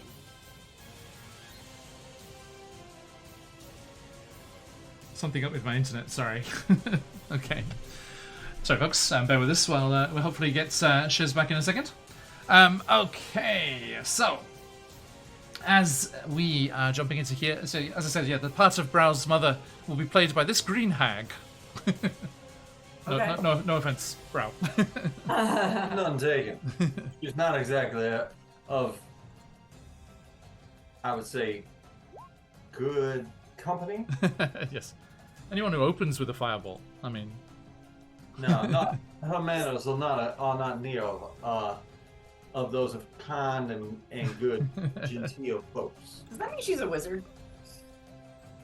Just because you are a dwarf wizard that basically has 0 dex modifier does not mean that everyone else that's a wizard is like that. Okay, so let's jump into this here. Get that natural armor for our hag sorted. Okay, who is at the top of the initiative here? Boom, That boom. would be Miss Esto. Everfeg, yes indeed. Yes, indeed. Well, I'm just gonna smile and walk up to one of these tiny little things that are surrounding her. And I walk up to it and I go, "You're going to feel the fun pain of my pike." And I just poke it with my pike. Okay, you're It's, going for one of the kobolds? Yes. Do I have to indicate which one? No, it's fine. Okay. Just to pop. All right. Wow. Okay. 23. That'll hit. Awesome. And then rolling damage. 7. 7. Well, that's okay because these are minions, so any damage to them will cut through them. Actually, there should be. Sorry, there was more than that. Hang on. Rah. And rah. Cobalt hordes attack. Yeah. Oh no! Yeah. Okay. But yes, you go charging over. Everfeg, describe what this is like as you go charging over with your pike and destroy one of these kobolds. I walk over to one of the kobolds and I just literally just kind of like look at it like, "You are nothing." Like, I couldn't touch you easily. See, look, poke. I have a kobold kebab. So I think because you were up on that rooftop, right? So one of them was like spurring its like emu mounts to go up the ramp towards the rooftop, and you just go charging down it. It's like force it off the back. Like its emu just goes squawking off, panicking to the side, and you drive it off the top and destroy that one there. Okay, I'll get one of the ones next to you there. Thank you. Anything else in your turn? I think that's all I'm really able to do right now. Okay. Brow, how about yourself? Oh, it's my turn. Where exactly am I in this encounter? How close am I to a? I would Everything, like to- because this is all happening within the Riyadh's courtyard, so everything's real close. So at the moment, you're on top of the the rooftop terrace here, and they're in the courtyard down below you. Oh, then what I'm gonna do? How far is that jump down? It's like 10 feet. Would it be so much that it might cause damage if I try and? No, I have but athletics. no, but roll me acrobatics to see if you can keep your feet. Can I use athletics instead? It's not really like if it's an endurance thing. It's if you can keep your balance. Okay, well let's see. That is a acrobatics. That would be an 11. Okay, yeah, that's enough. So you drop down, manage to keep your feet, and you're surrounded by these kobolds on these strange bird-like beasts. I will bid you all good evening, and as I do that, I'm going to spread my coat, and then I'm going to cast Sword Burst. Okay. And I believe every single one that is in the vicinity of me, and I tried to land myself as close as I could. That's why I was like, I didn't know if I needed to make an athletics check to try and jump as close as I could to them. Needs to make a dexterity saving throw or take 2d6 slashing damage. Nice. It's all within a 5-foot radius of me. Okay. I'll say you can drop down within 5 feet of two of them. All right. So it was a what saving throw? Sorry. It's a dexterity saving throw. Dex saving throw. Sword Okay. Burst. Yeah, That is a- dexterity saving throw or take 1d6, but since we are 5th level, that would be 2d6. Okay. The first one I got a 24, so that one's okay. The other one is only a 14. Yeah. Okay. I don't remember if they. I think they Hey, take just damage. smack. I Yeah. didn't mean to click that. So he managed to avoid it. So in this instance, Hey, that's sorry about that. No, it's not. 4 and a 5. So a total of 9 slashing damage to the one that failed his save. Okay. Was my mother also in that? No, she's hanging back. I'm afraid at the moment. What about their mounts? Did they get hit by that? Yeah, these are counting as minions. So if you take out one of them, it takes out both. Like the mount will just like panic and run away. Let me just fix the cameras quickly. Let's see. Let's go down there and across there. I think is that it? Yes. Okay. Right. So yeah, you leap and the magic goes off and destroys one of them, but the other one of them managed to wheel its mount out of the way and manages to escape from the clutches there. Where are they? Where's the our best boys? Come, lurk next to me here, buddy. Okay, and they are wheeling and panicking there. But yes, your attack does go. Are you going down towards your mother there? Yeah, I tried to land as close as I could to the entire group. Yeah. And I did that, and as my bonus action, I'm going to summon my fire elemental right next to my mother. So she Okay. will need to take, if I remember correctly, sorry about that. Let me see this circle of fire. Damn it. Wildfire spirit. Whenever I summon it, any creature within unoccupied feet of 10 feet of the spirit must make a dexterity saving throw or take 2d6 fire damage. Okay. And I will compliment that by saying, Mother, if you would do for the evening, I would greatly appreciate it. That is a dirty 20. Ooh. Is it half? Is it half on a pass? It does. Hold on. No, Okay. it does not. Okay. She rolls out the way. She's like, oldest trick in the book. Brow, I thought I taught you better. By the way, did that hit anyone else in the area of her? No, she's staying back from the others on her own. Because I was like, it's a 10-foot area as opposed to the 5-foot area. Gotcha. But yeah, you've dived down next to the ones there. I'll say one of the kobolds is next to them. What's the DC on that dex again? Dex save is mine. So 16. that would be a 16. Okay, so only a 13. So one of the kobolds is not so lucky. Yep. Gets blasted by that. That's Okay. 2d6. It's a minion. They die. Iklapot, to you, my friends, and off Thank Quats, you. you're on deck. Waiting. Thank you. Sorry about the internet troubles. No worries. So you can see on roll 20, right? The kobolds Yes. down there in the Riyadh garden. They're lined up like that? square. Pretty much, yeah, just like Okay. arrayed. Can around. can I jump into like just like the tightest packed area of kobolds, basically? So you're gonna go over on the left side there, which has been jumped into. Yeah, I guess so. Yeah. Can I do that without incurring an opportunity attack? yeah. It's only when you leave that you do that. Okay, cool. So, So- yeah, I'll just like Make make an get an acrobatics to close as jump possible. down. Pardon me? Make an acrobatics check to jump down safely. Acrobatics. Oh, that's an 8. Yes. Are you doing your barbarian rage jump? Because that would be. That's different. Yeah. Can I do that, or do you want me to like rage, jump, then bellow? Any order you want. It's up to you. Okay, yeah. So I'll bonus action rage. Yep. I'll use running leap.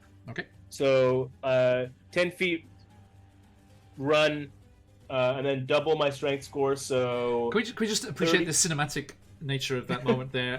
Okay. Brow and Iklapot just run towards the edge of the Riyadh's rooftop terrace, leap in slow motion as the sun goes down, shimmering, the heat haze, the mirage effect, making the pyramids and monuments of the upper reaches of the city dance in the haze as you slow motion go down and your magics go off and your weapons gleam in the dying sun of the day, and these kobolds quail in fear. Yes. sweet. Yeah. So I get I mean, like I can tell you the numbers, but they're like it's theater of the mind, so I don't think it matters. I want to be like in like the thick of it, and then I want to use roar of defiance when I Defiance, yeah. rage. Each creature of my choice within 30 feet. I'm going to choose all the hostile ones. They have disadvantage on attack rolls on targets other than me. Okay. And if they do attack me, I can use my reaction to bellow at them and make them take 1d6 damage. Okay. If they fail a con saving throw. Okay. Yeah.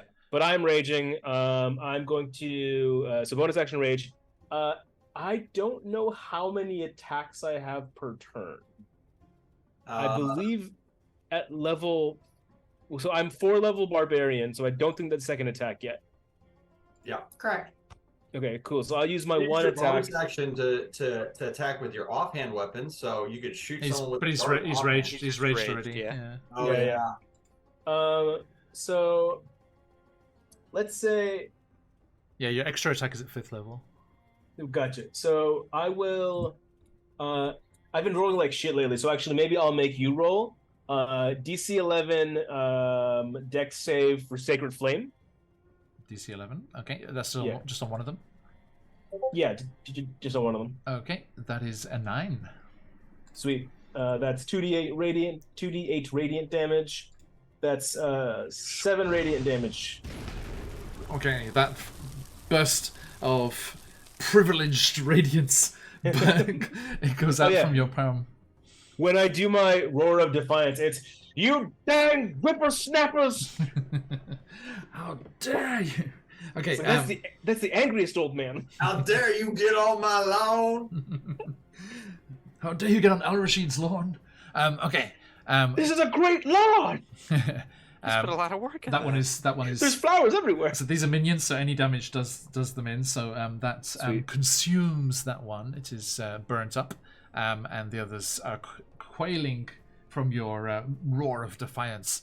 Awful quats, please. I've always wanted to do this. Yes. 16, 17. 25, 29 hit dice worth of dudes. fall asleep as I sleep them. 29 hit points. Yes. What's the radius on that? It's 20 feet from a point, any 20 feet radius of a point I choose. So not 20 feet from me, but 20 feet from a point. Okay. So, I mean, those ones in front of Everfeg are probably the closest together. Yep. I'll say you can get the 4 of those on the right side there. all right. And Like is that up to 20? How many points? 7 hit dice. 27? Okay. They It's a good roll. they have 15 hit points. So it gets what Was it hit points or? it's hit points, yeah. Okay. They're all You said asleep. 29 hit points, right? Yeah. Yeah. Okay, so that one of them just tumbles off their mount fast asleep. Let's see. Oh, I thought it was hit dice. Can I upcast that? You tell me? Sure, I will upcast it. I just had already told you the thing, so I just wanted to make sure you were okay with it. Yeah. You can add is it 1 or 2 more D8? I think it's 2 more D8. Okay. Well, I mean, you had 29 already, right? I think it was 27. 27? But yeah, Okay. that gets me the other one. So Okay. two- So yeah, two these two on the outside here just completely fall asleep. Is there kind of like some sonorous kind of chittering thing that goes out, like these like sonic attacks that go out? Allow me to play you the song of my people. My war gong comes out. Go to sleep. Sleep. Ding, ding, boom. ding, ding. Go to sleep. Go to sleep. Notice. And of course, the other song of my people gets out his war gong again. Bro, you have bardic inspiration. Okay. Very specific song. Very specific. And this is the bardic sky, the bard of the sky inspiration, right? Yeah, Where I can add gusting- that to- I can add that gusting to the inspiration. damage. You could add it to Ooh. damage. That's right. Mhm. That's cool. Yeah, magical inspiration. Okay, nice.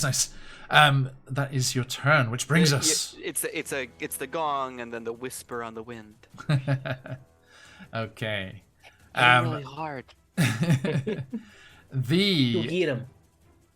kobolds lunge into attack. These ones being left over here by themselves will come charging to Brow on their terrifying ostrich mounts, and the others, one on Everfeg and one on Iklapot, as they come charging at you. They have. The one that is within 30 feet of me that's attacking someone else, they get disadvantage though. Yes. Okay, cool. Yeah, no worries. I've got that. As will Brow's mother. Okay, so as they go charging towards you, actually, just a moment.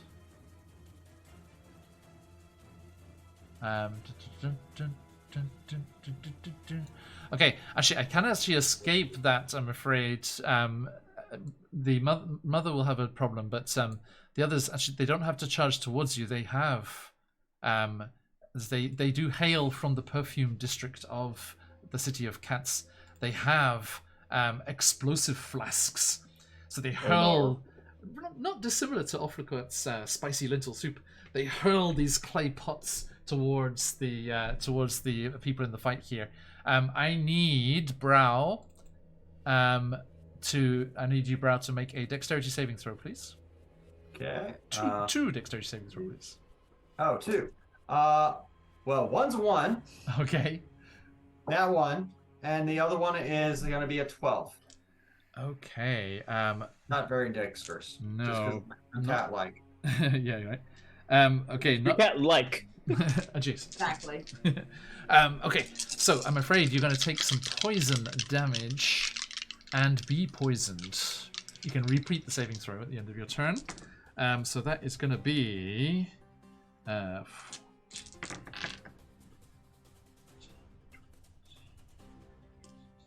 35 poison damage from those two. What? And how much damage did we take from that fireball before? It was 29 halved, I think. Was yours halved? You passed? Yeah, it? everyone was was half, so I'm Okay. at. I think It was 14. Calculated. It was I'm at- 14. Half was 14. Yeah, I was at 27, and you said you'd have how much damage? Okay, so these clay pots smash, and this cloying, poisonous gas bursts out around you. And Everfeg, you look over. I'm not sure if Brow was the partner you were referring to, but you look over, and Brow is coughing and spluttering down on their knees as they lose consciousness and fall down and out. Luckily, they. Oh, holy crap baskets! Luckily, they can only do that once. But once was enough. In this case, okay. The other ones are going to charge in. This one, seeing that Brow goes down, is charging towards Iklopot's there. Bring it down, come on. As they come charging at you, Iklopot. That is going to be. Let's see here. Dirty 20? Dirty 20. Yeah, dude. That hits. Okay. That's. I got like no AC. Oh, Yes, That's this not is. you. He's Yeah, talking about. the barbarian. Sorry. No, it's nice. Okay, so that is going to be. They're coming at you with their daggers. So you take. Let's see here. You take 7 piercing and 3 poison damage. I'm resistant to both those kinds of damage. Yuck. Sweet. So that was a total of 10. 10, so half to 5, yeah. Sweet. And the ones coming at you, Everfig. 12? Does not hit. Okay. So they come charging at you. It comes charging at you with its dagger, but does not manage to hit through there. Okay, which brings us to Mother Dear. She... You'd let your own son die? He has been nothing but disappointing. Damn, dude. Dang. Wow, you're. Holy shit. You need therapy. Your insides are so ugly. It makes me want to gouge my eyes out with rusty spoons. She says, you know, I can be, can't I? And she shifts, using her own shifting ability, into this horrible, kind of demonic, animalistic-looking creature. And I need Iklopot and Everfeg to make a... let's see here. If you're looking for the Wild Hunt Shifter, it's they gain temporary HP equal to their level, plus their Constitution, their level plus their Con, and then they cannot be roll. They cannot. Anyone that's trying to roll with advantage cannot be rolling with advantage against them for that. Well, she is using her sorceress powers and this shifting ability, and it's almost like a chameleonic effect, and she kind of shimmers with that, like that setting sun, and disappears from view for a moment as she goes invisible there. And that was She polymorphed into nothing. and she has disappeared from Where did view. she go? Quite. Let me just mark that there. Okay, Everfig, your turn. Okay. I look over and I see the very much burnt, or not burnt, but very much poisoned cat-like creature, and I go, you all were asleep. That is perfectly fine. You guys can go ahead and be boring. And I walk over to Brow. the Brow and I cast Lay on Hands. Okay, let me see if I can get one of them will get an attack of opportunity. With disadvantage. Yep. One, a couple are. There's one that's awake that attacks. Okay, that's just a 2, so no problem. Yep. Nope. You step on over there. Okay. And you Hell pump, yeah, dude. pump all the lay on hands in there? Yeah, I'm gonna use 2 points just to get him up and going. Okay. And Off we go. What's that? We can't see it. It's just a red circular thing. That is my war gong. Oh. You can use your bardic inspiration to get more HP. Yeah, whenever someone targets someone to heal. Nice. Oh, I think that was mine. I don't remember. What's your dice at the moment, Sophocles? I believe it's a D8 because I'm just 3 levels into Bard, right? Yeah, 36. I don't remember. I don't know Bard. It's one class I don't play. It becomes a D8 at 5th level. Which So D6? Yep. Okay, so 2 lay on hands and a D6 there, bro. All right. So, do you want me to roll the d6, or I think Josh, should you roll the d6? Bro, you roll it. All right. 4 for the d6. Okay, so 6 total. So 6 total HP. I will take that. You wake up prone but alive. Okay. Everfeg, anything else in your turn apart from the lay on hands? nope, I'm good. Okay. Brow, round to you. With that being what's going on and everything going on, I will kind of change my tactics, and I am going to instead cast what is this spell? For some reason I thought I had heroism, but apparently I don't. I don't know why I thought I had heroism. I have it, Oh, but I can't cast. It's fine. For some reason, I didn't think I guess I was looking at yours. I'm gonna go and cast. I'm gonna cast Scorching Ray, and I'm gonna upcast that to my 3rd level. Okay. At... I'm gonna cast it. What all is near me? There's the kobolds that you can see surrounding you and your friends there, and there's 2 off to the side that heard those pots. Okay. So how close are all they to me? I'm trying to figure out whether a Sword Burst or Scorching Ray. If they're close to me within 5 feet, I'd probably use Sword Burst. If not, I'm going to use Scorching Ray to blast them. Does sword burst miss your friends? You're right. You can kill 3 with Scorching Ray. Yeah, and if I upcast it to the 3rd level, I get Scorching Ray. 1 additional for each level slot. Mm-hmm. Yeah. to be 4 total. Yeah. Mm-hmm. Yeah. All right. If they So I'm gonna go Scorching Ray. Nice. And so my first Scorching Ray is probably gonna miss. That is a 4 plus my modifier. That's not much.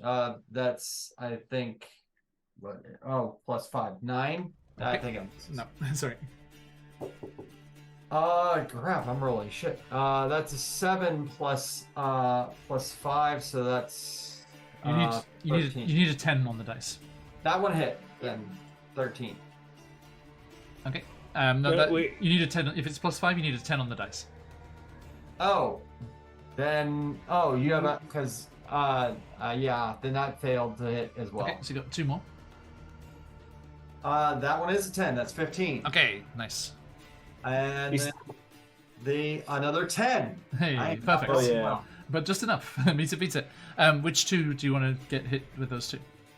Preferably the ones that are closest to me, and preferably the ones that didn't try and use some kind of weird poisonous pot on me, because I'm afraid that the other ones that may not have used it might have it. Okay, so Icklebot, the 2 kobolds threatening you there are destroyed as Brow fires off the scorching ray from the ground.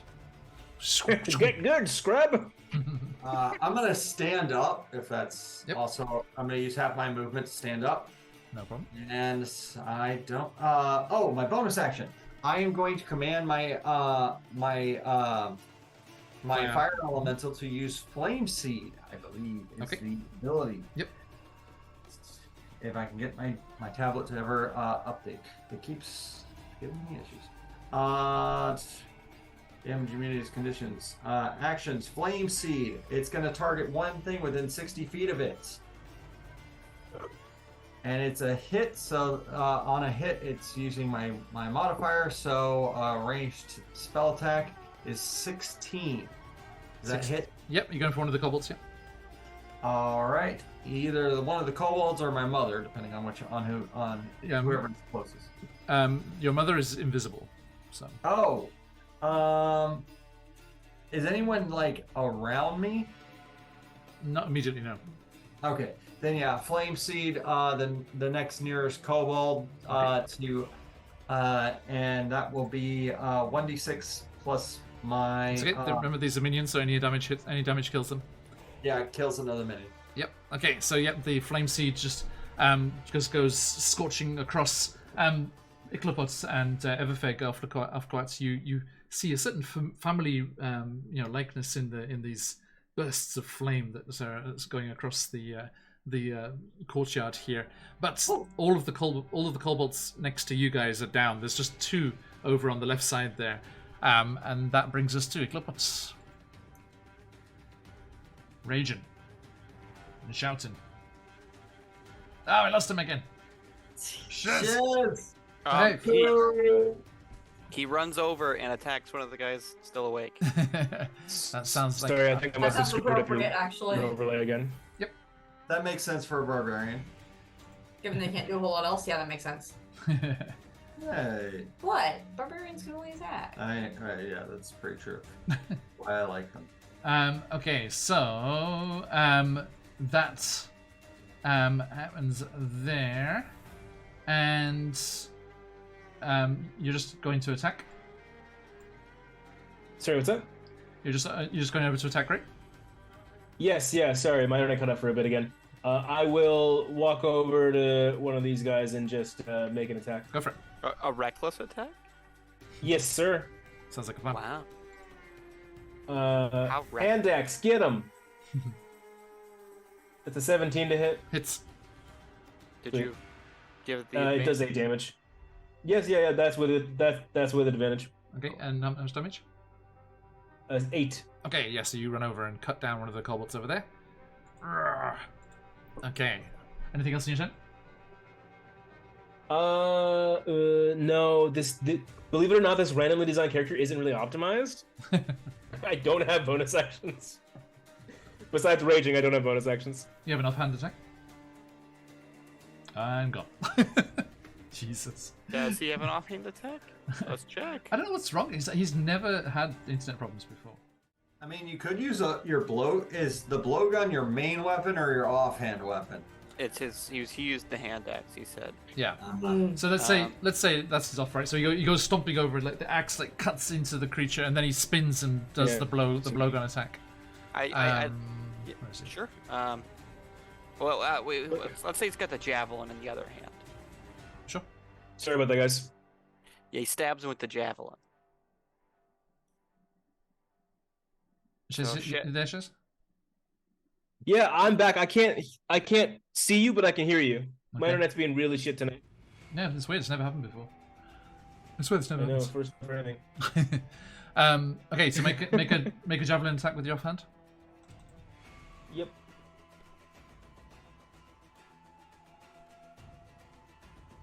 Reckless one Uh, every attack. Yeah.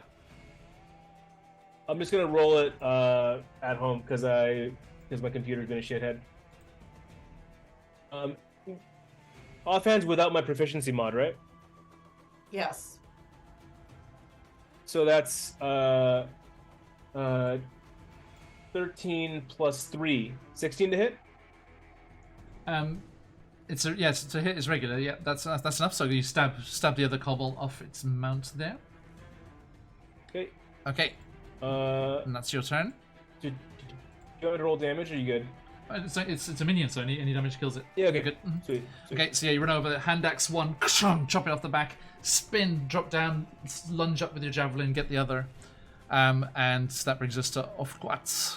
I take flight and I fly around the room Okay, until I get to like over here, and then I cast Fairy Fire where Mom used to be. nice. Dex save, right?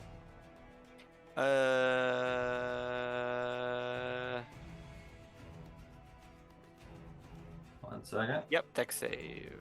DC. Oh, never mind. It's a 4. Not enough. You can see her.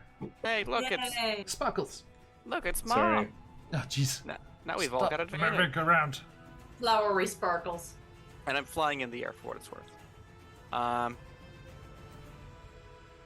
tethering from my phone right now. It's somehow better than my home internet. Wow. And I chime my gong again and give it to Brow. Okay. Brow Oh, gets Brow, you're the best.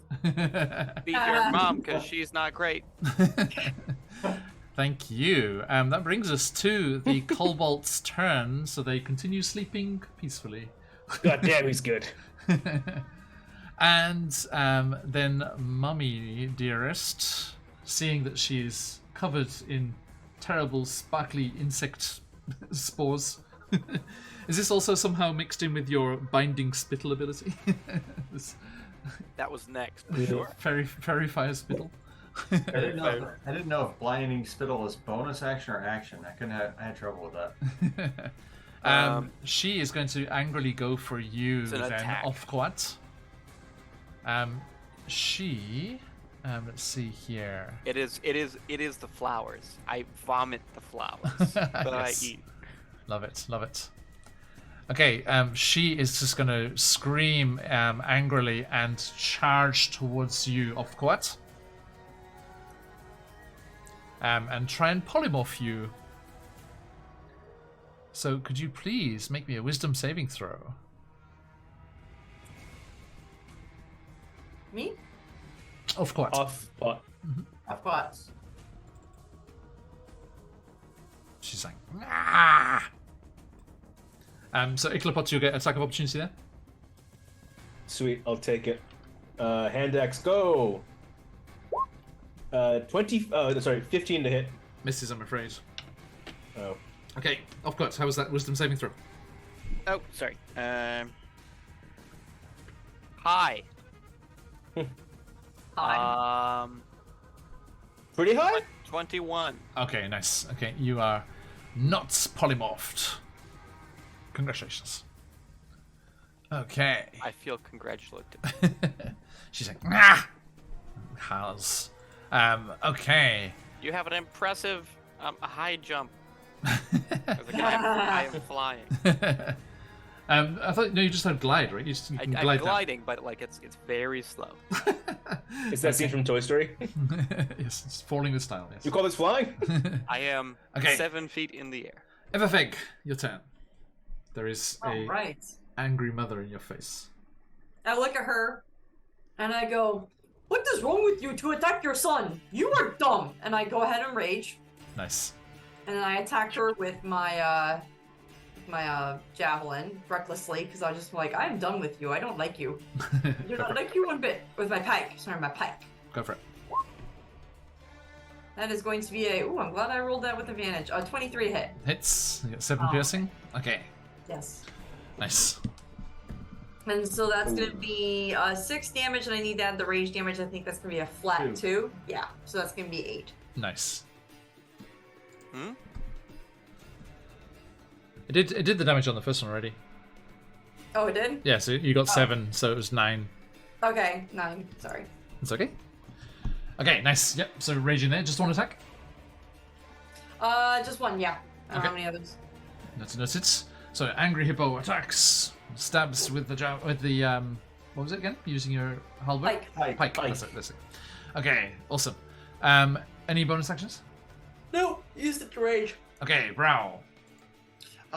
Me having been barely awakened and everything, I am going to cast Charm Person. Wait. Yeah, I'm going to cast Charm Person on my mother. Okay. I'm assuming I would know whether or not my mother is actually a hag, right? Oh no, that's just for purposes of the token. Don't worry. Yeah, that's kind of my thought. I'm like, I'm assuming that it's not actually a hag, and I'm gonna cast Charm Person on her, Okay. and convince her that she's not interested in attacking us. That we can work this out, and she'll definitely be able to profit from this sale. Okay, what's my saving throw there? 16. Wisdom. Yes. Okay. I'm gonna roll in Twitch chat for full transparency here because this is very important. Sorry, +5. No, it's It's proficiency. No, it's 16. Is it? My screen is not doing. Yeah, my spell save is 16. I'm sorry. I Okay. looked at- She has a +2, so I need a 14 or higher on the dice in the Twitch chat. That one, baby. Come on. That is close. It is a 2. Yeet. So, Brow, as your mother charges down and slaps Oftglat with her magic, but Oftglat manages to use their innate bug-like brain to resist the attempt. You instead step forward, your shifter eyes glowing, and what do you say as you charm your mother? I believe if you step down, Mother, that we can all benefit from this sale. I think you're thinking too short term about this. Why don't we all just bow politely, curtsy, and we can all have a wonderful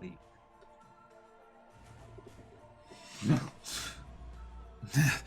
Yes. Yes. You're right. I'm doesn't sure. sound good. I'm sure I taught you correct.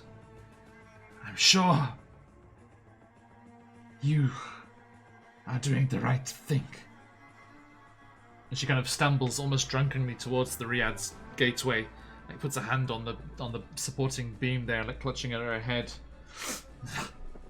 and out into the streets of the city of Cats, away from the Riyadh of Abdul al-Rashia. And you just hear leathery applause as two crocodile hands clap together from the rooftop terrace as Mr. al-Rashir, Truthful Cat Place, and a pair of very docile tigers come to the edge and look down. As bloodied as I am, I will bow to each of my friends and then bow to Mr. El Rashid, saying, "I do apologize for my mother's drunkenly state. Hopefully, this will not disturb the rest of this evening." I applaud the swift nature which you dealt with these party crashers. We will be able to tidy up before any of the guests start to arrive. And he claps again, but in a more kind of commanding way, and his staff swoop in to start carrying out kobolds and ushering large battle emus out into the streets. He's like, no, keep those for the stables, And he says, as we were preserving the sanctity of my Bastet shrine here, Truthful told me of what you have brought. And Yes? you return back to the rooftop terrace. And Offerquat, you offer up the Staff of Thorns. Yes. He agrees to almost anything that you ask in return for this. So tell me, what reward do you ask of the most influential businessman of the city of Cats here, Evervig? What was your price? My family is a family of merchants. I would like to make sure we establish trade here. It would be good for both you and me and our families. Excellent. Okay, the GIF. The GIF I forgot the name of the species, the race. What were they called again? The Sobex. Sobek. Thrive in their natural habitat at the river. Sobex? Sobex, yeah. Sobex and GIF. The hippos and the alligators of the river working together. And you go on to have a very, very lucrative and flourishing trade agreement with them. Brow, what is your price? I'm looking for potentially if there is a boat that may be purchased. I'm looking to start my own trading. I'm looking to open as a trader with my own ship. Okay. Abdul al-Rashir, provides you a modest vessel from his own fleet. And you go on to piracy? Yep. Oh yeah, 100%. Up and down the Southlands coast. Orfcoat, what is your price? I, as a Twilight devoted hunter of great and powerful flowers, I demand nothing less than the great and powerful Black Lotus. You, after all is said and done, go with Truthful Catplace to his store, and poring over his maps and charts and legends, you find a distant, before thought hidden oasis, the only location that the Black Lotus blooms within all of the Southlands. And going off on one of the sand ships that glide across the dunes of the deserts of Southlands, you make the perilous journey and arrive some days later in sight of this most prized of blooms. If I might add, I would never dream to leave my insectoid friend by themselves. So I would most certainly go try to accompany them.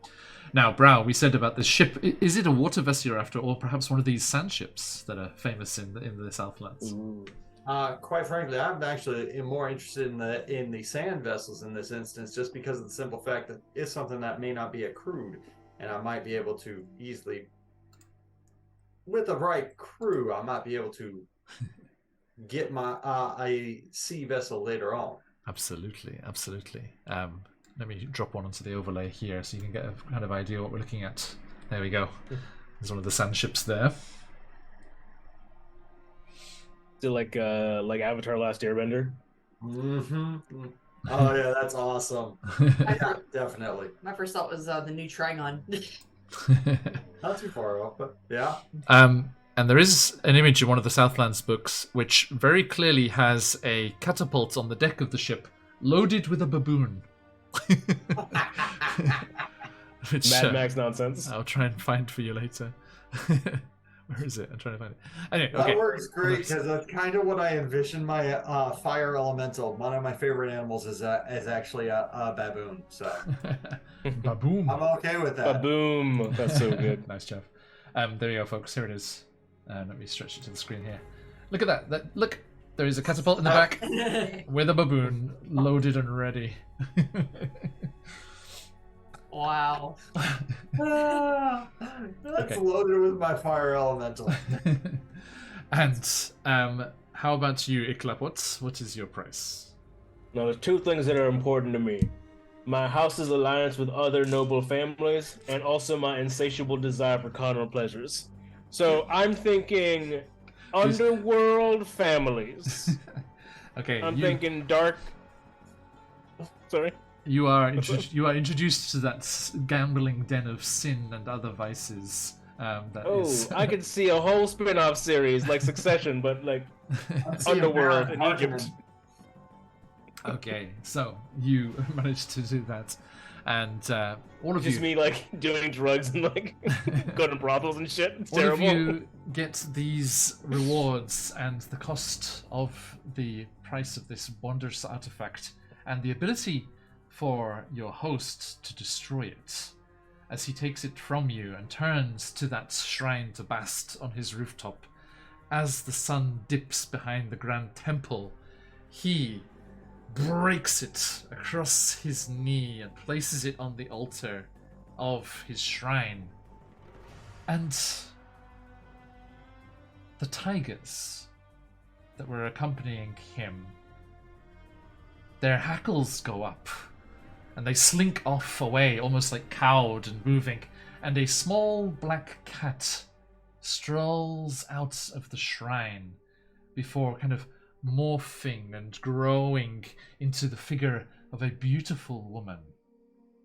And she lays a palm on the snoot of Al-Rashir, and then each of you in turn, and you are given the blessing of Bast for helping destroy this evil staff of her rival god Set.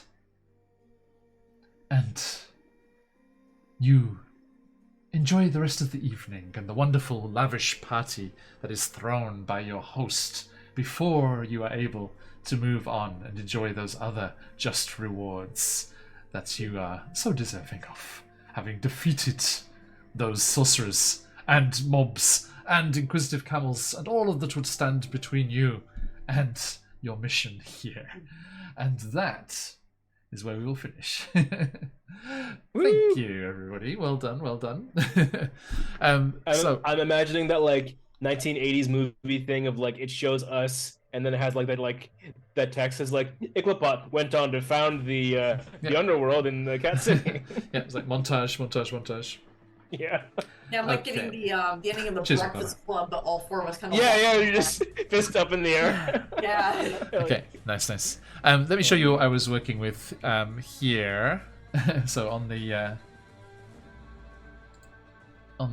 overlay here. So our our mission for today: the PCs must sell an unholy staff. One or more characters has an inquisitive mount. It might involve fire. There is a brash sorcerer that works against them. They are the parent of a character. Oh, no. The characters start with the loan or gift of a powerful magic item. Early on, they spot foes who are unaware of them. If things are going nowhere, they discover a secret door. And at the end, there is the reward of a blessing of a deity. Interesting. Who were the foes we spotted? The mob that was searching for you outside cat cats? places. Oh, I thought it was they the were, guards so guarding the the place. priests looking Yeah, the for guards. you, but they were unaware of you because you had lost them. So, thank you, everyone. That was One Shot Roulette. Now, as we say goodbye to our friends here, everyone, last That was chance a lot of fun. to jump in the giveaway if you would like to have the chance to win the fantastic, amazing encounters and places from CZRPG. Do jump in onto that giveaway there. ! Enter, and we'll draw a winner in just a moment. Let us go the opposite way around the overlay from when we started. Iklapots, where can people find you in the material plane? Cheslam's in the chat and on Discord and on Instagram and on all socials. Follow me for random, unscheduled posts about Japan. I said I was gonna be good, and I was not. I do not have a posting schedule yet, so fuck me, dude. No worries. Thank you. I'm just busy living in Japan, y'all. Yeah, absolutely. Okay, thank you. GM Josh, you good? Thanks, McLover. Hi, I'm Josh. I'm a simulacrum created for the sole purpose of playing D&D. I have a fascination with undead that comes out in every single campaign I'm in. I will return for 3 more days to my state of non-existence, which is simultaneously nothingness and torment. We have a 3-day weekend coming up. I do not. Nope. Oh. Damn, dude. So it is simultaneously nothingness and torment because I stop existing when I am not playing D&D, as I'm a simulacrum. I will return Monday, Japan time, and I will enjoy my my life once again as I perform for you as Waku, the great and powerful necromancer kobold, who is actually a warlock. Warlock. Okay, thank you kindly. Yes, looking forward to Tomb of Annihilation at the end of the weekend. And onwards to a couple of tabletop worms. Brittany and Chris, thank you so much. We are Tabletop Worms. You are seeing us in our human form. You can find us at Tabletop Worms pretty much everywhere except our link tree, because I didn't want to change that before Gen Con. So that is stuck in my old username of DBZ Mercury 2005. Yes, I'm a Dragon Ball Z fan. No, I'm not ashamed of it. You can find us on YouTube, Twitch, TikTok, pretty much anywhere, mostly YouTube and TikTok. We talk about Drag Race, D&D, tabletop games, sumo. We play as our dogs for Let's Plays, so if you want to watch us do a Let's Play of Baldur's Gate, you can come in and join us on that. Just come over and say hi. We have a Discord that we're pretty active on, so just come on and say hi to us. We love doing builds, specifically drag race builds, and we also do a lot of alternate rules and everything like that. And in the name of the moon, We will punish you.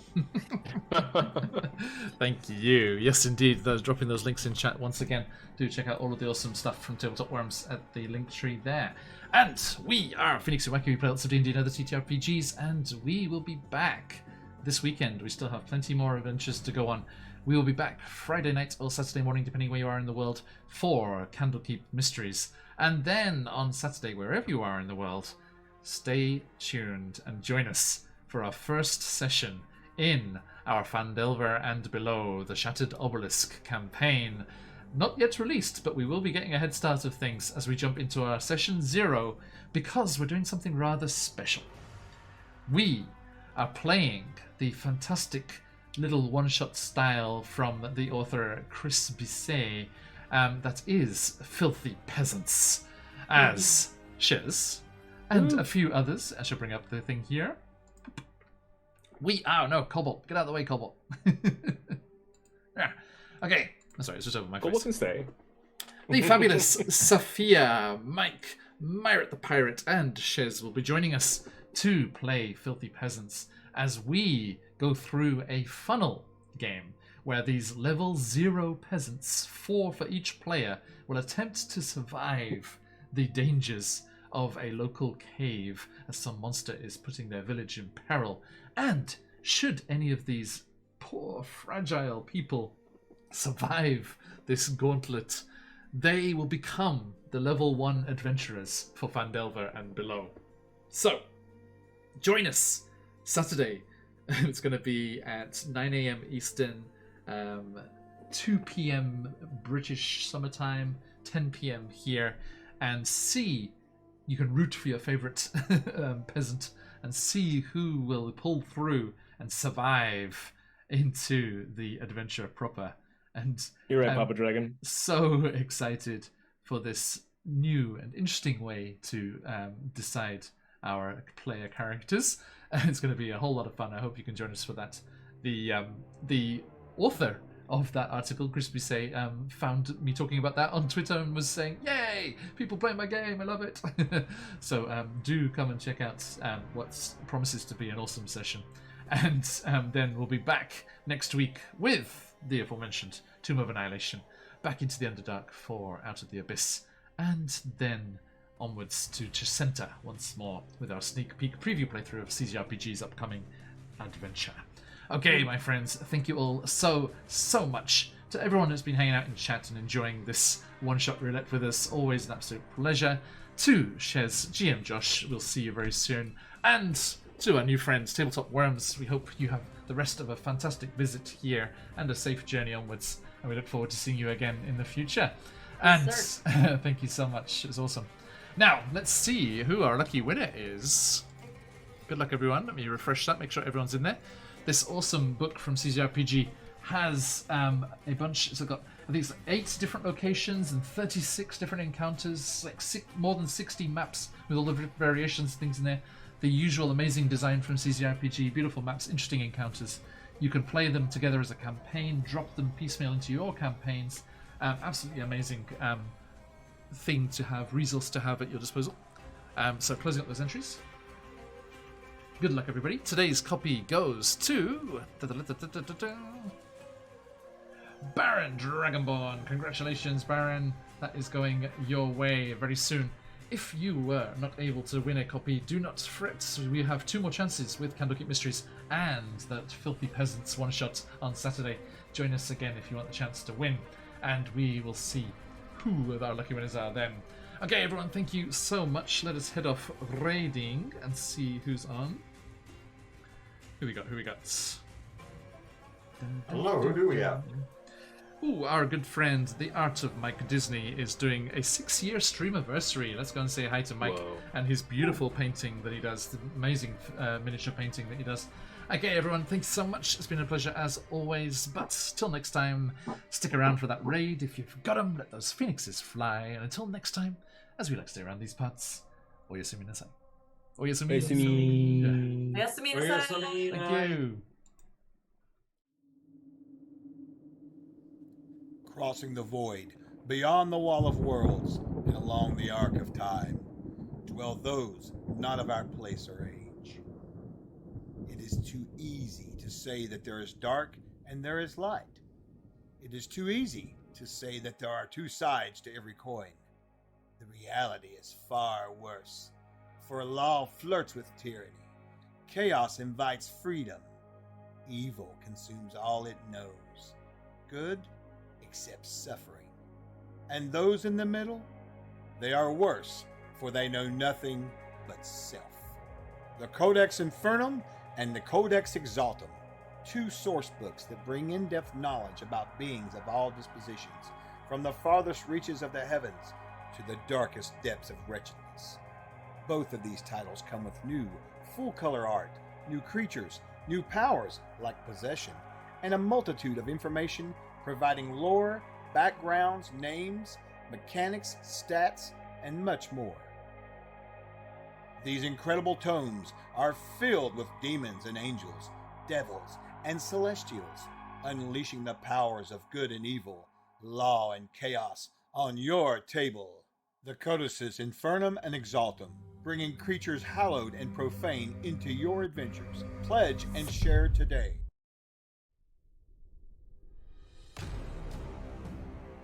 Trollord Games. Join the fray.